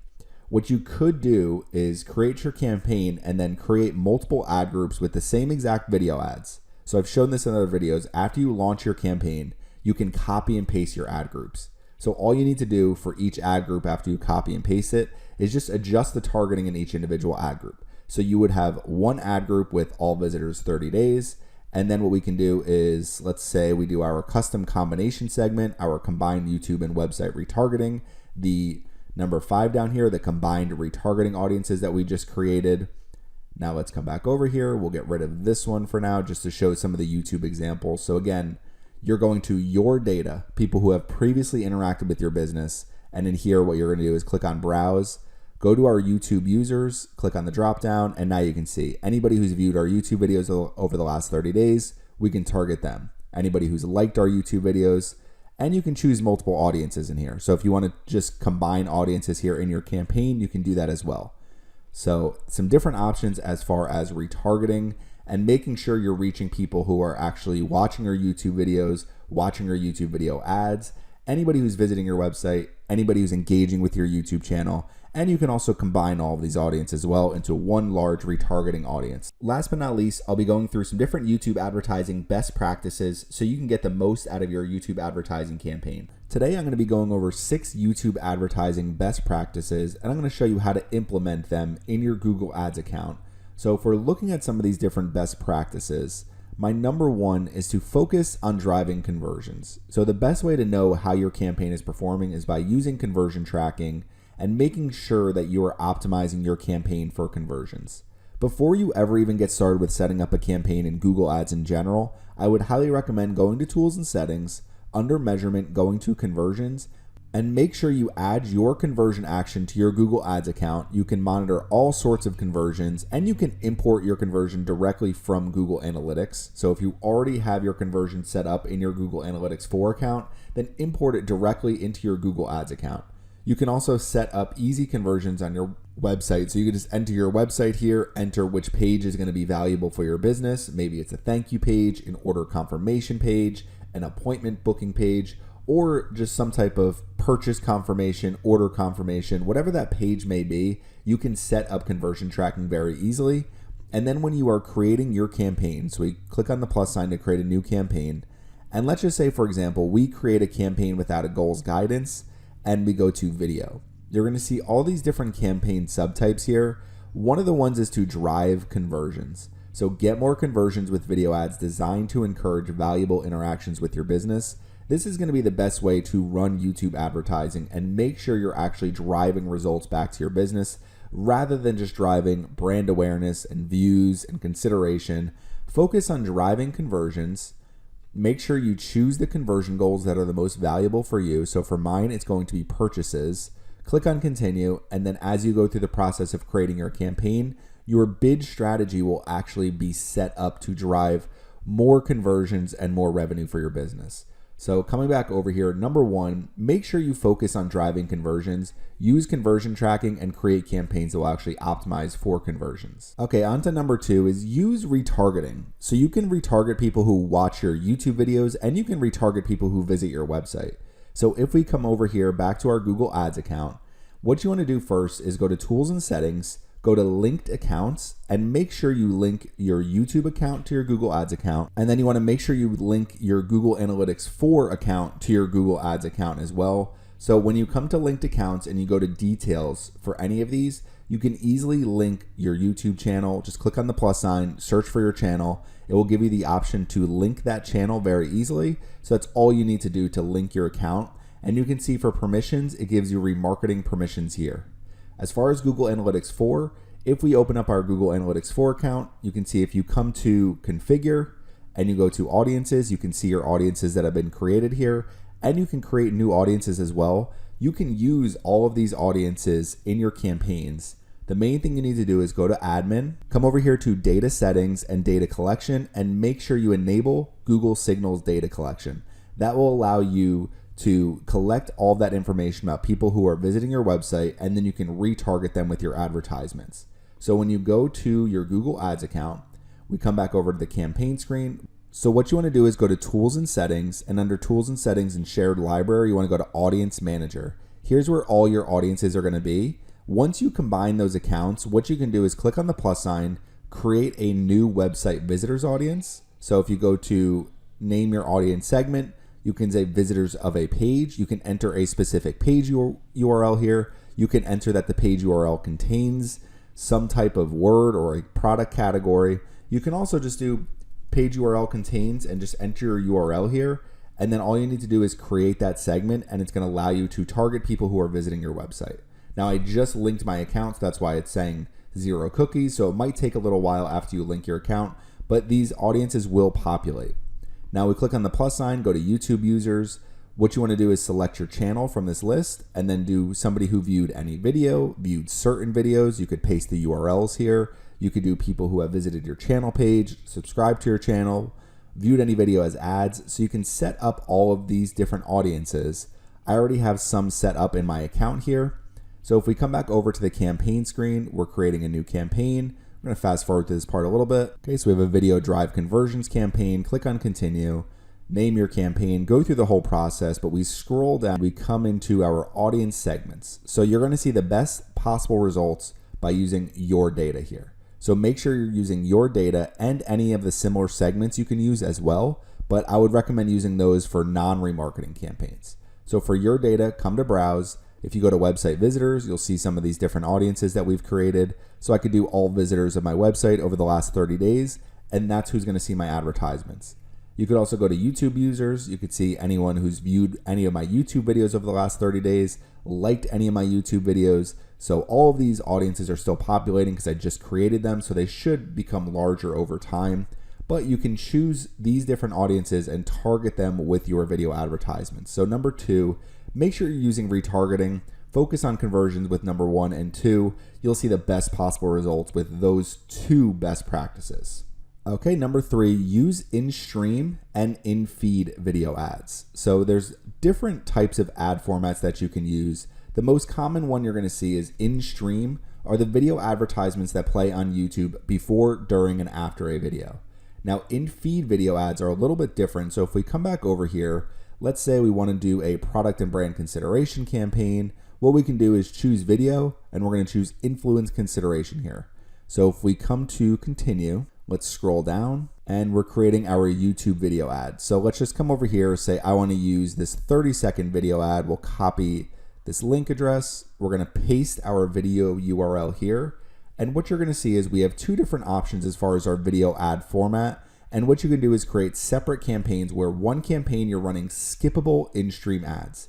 Skippable in-stream ads are the ones you're probably the most familiar with. You see the advertisement playing. People have the option to skip the advertisement. Now the other option is an in-feed video ad. In-feed video ads will run on YouTube Home, YouTube Watch Next, and YouTube Search. So if we open up the desktop option here, you could see for YouTube Search. So with this example of a YouTube Search in-feed video ad, you're going to see the video shows up at the bottom here, and people can click it and easily watch your video. So it's a great way to promote some of your content, especially if you have educational content, because people actually have to click to view your advertisement. So YouTube Watch Next, it's going to appear on the right-hand side of the Watch Next, and then YouTube Home will actually only appear on mobile devices, but when people are scrolling through their mobile device, some of the different videos on the YouTube homepage, YouTube Watch Next, when people are actually watching a different video and you scroll down, or people make a search in YouTube, your ad can show. So there's no downside to testing in-stream ad formats, particularly in-stream ads that are focused on driving conversions. And then you can create separate campaigns, maybe with a smaller budget, using in-feed video ads. So you do need to use this campaign type, product and brand consideration. And then what you're trying to do is influence consideration with your in-feed video ad. So that's going to be number 3 as far as a best practice. Next is going to be number 4. And number 4 I'm going to go through pretty quickly. But what you want to do is use a hook at the very beginning of your video. So a hook is some way to grab people's attention. You want to quickly present some type of problem and solution, and you want to mention your brand as the solution as early as possible in your video. It doesn't make sense to run a YouTube video ad where your brand isn't mentioned until the very end, and the whole advertisement basically leads up to a brand mention. What you want to do is quickly say something along the lines of, are you sick of dealing with problem ABC? Here is solution XYZ to solve your problem. You want to do something quickly like that. So a quick example for just looking at search ads. So you can see these a lot in search ads. And if you're looking at other video advertisements, look at how other videos start their advertisements, especially big advertisers. For example, if I go to Google and I search for a real estate landing page. So you can see right here at the top, landing pages for real estate. So a perfect, here's what the solution is, and here's your hook. Unbounce is up to 40% cheaper. So people can see, okay, I can get a landing page that's cheaper and I can build this for real estate. Now there's other ones, try it free for 14 days. None of these ones at the top, I'm not a huge fan of these, but if we scroll to the bottom, there's one at the bottom that's good. Agentfire.com, create real estate landing pages that actually convert. So this is the exact solution people are looking for. So this is a good headline to me because it's something that's going to grab people immediately. So with a hook, you want to make sure you have some type of, here is the solution to the problem that you're having. When somebody does a search ad, they're basically saying, here's the problem I'm having. So if you could do a quick hook saying, these are landing pages that will actually convert. These will drive new customers to you. That's what people want to see.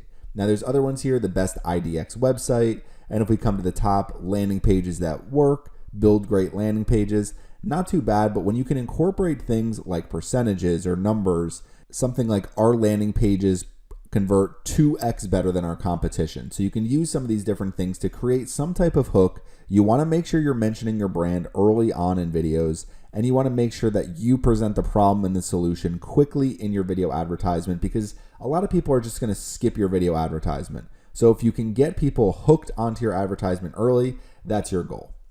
Now, number 5 is to focus your targeting. So if we come back over here, we're creating our video campaign. So if you're not using retargeting, what I would highly recommend avoiding doing is using any type of content targeting. You can incorporate some content targeting, specifically if you want to try some topic targeting. For example, let's say you're promoting something that has to do with cars or trucks or SUVs. You can choose autos and vehicles as one of the topics where your video ads will actually run. So you're reaching people who are actively watching videos about that topic. You can try to incorporate keywords and placements. I don't use these very often when it comes to YouTube advertising anymore.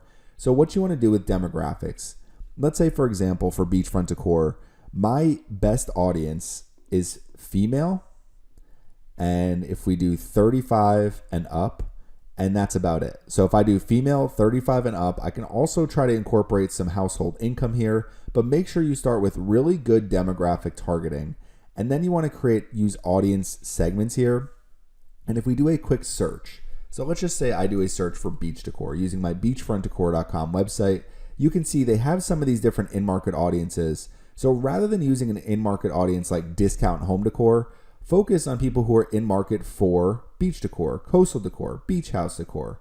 Look at all these different keywords, highly relevant to my website, so we can use an in-market audience like this. Now, if you don't see an in-market audience here, or if you want to get even more targeted, come over to browse. I would highly recommend voiding detailed demographics. I would highly recommend voiding affinity audiences. They're just way too broad when you're trying to target people. Now, as you get further and further down this list, you generally have much better targeting, starting with in-market and life events. In-market are people who are actively researching or planning to buy something. So if you can find a good in-market segment for your brand, you want to try that out for sure. Now, similar segments will be built based off of your data, so I would highly recommend using similar segments. To me, the two best options when you're not using your data, aka remarketing audiences, are similar segments and custom audience segments. Similar segments are automatically created when you start creating website visitor audiences and when you start creating YouTube user audiences. As these audiences populate, your similar audiences will stay updated over time with people who are very relevant to the people on your audience lists. Now, custom segments, you can see I have some different ones here. So I was running a beach Halloween keyword sale. So what I did is I tried to include beach autumn decor, coastal Halloween decor. You could see weekly impressions, 500 million to 1 billion. It's actually pretty targeted. So another one is YouTube advertising keywords. So this was a different example I used. So this is the example we'll show. So with YouTube advertising keywords, I entered all these different keywords related to how to advertise YouTube ads, how to advertise YouTube video ads with Google ads. So a lot of different keywords highly relevant to all the YouTube ads videos that I'm creating. So if I wanted to promote either a YouTube advertising course or try to get some new clients, that would be a good place to start. Is come in here to custom segment, name your segment, people who searched for any of these terms on Google, and enter all of the most relevant Google search terms. In my case, for beachfront decor, I could do things like beach decor, coastal decor, and then just they'll give you some different relevant ideas here that you can continue to add. And you can see weekly impressions, 500 million to 1 billion. And if we look at gender, mostly female, and age, you could see the top age is 35 to 44. And these older ages are just more valuable because you see people with higher purchasing power. So this is what you want to do when you are targeting, is make sure you're focusing your targeting, because you don't want to use these really broad affinity audiences and try to reach people who have some general interest in home and garden. You want to reach people who are interested in beach decor. So focus your targeting, get as granular as you possibly can. Now, last but not least, a difficult one, but one of the most important parts to running an effective YouTube advertising campaign: create high quality video ads. If you need to outsource the video ad creation process, I would highly recommend doing that if you're not someone who has a lot of experience doing it, or you don't have a great tool that allows you to build video ads. Then what you want to do is split test different lengths and styles of video ad. So if we come over here, I uploaded some different video ads, but these are all very similar. If I was running this campaign, and let's say I'm spending $5,000 on my beachfront decor Halloween campaign, what I would do is probably take part of that budget and create better video ads and make sure that I'm running some 30-second ads. Maybe you want to try some 6-second bumper ads, some of these 15-second advertisements. But what you also want to do is incorporate longer video ads as well. Maybe try something that's 2 minutes long. Maybe try something that's 5 minutes long. Try a video that actually uses someone decorating with all of these different types of beach decor throughout a beautiful home. So there's a lot of different types of videos that you can make. And one of the best things you can do is split test different lengths, different video styles. It's hard to know exactly what's going to resonate with people and what's going to make people go and purchase. So what I would do is, along with these videos I've created, is potentially I could take these ones that I've created and then also outsource and say, okay, I want someone to create me 2 different 30-second video ads, maybe another minute-long video ad.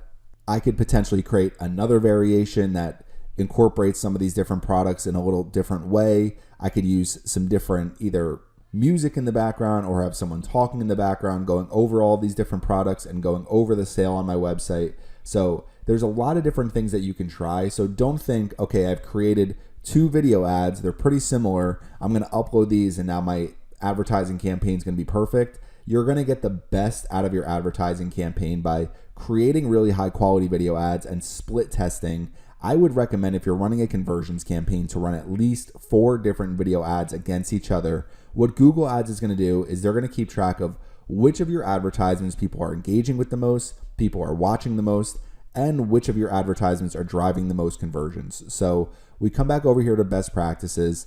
Focus on driving conversions, use retargeting and your data. Focus your targeting specifically on some of those other custom audiences that you can create and similar audiences. Use in-stream and in-feed video ads. So test out different ad formats, but in-stream video ads are going to be the best as far as driving conversions.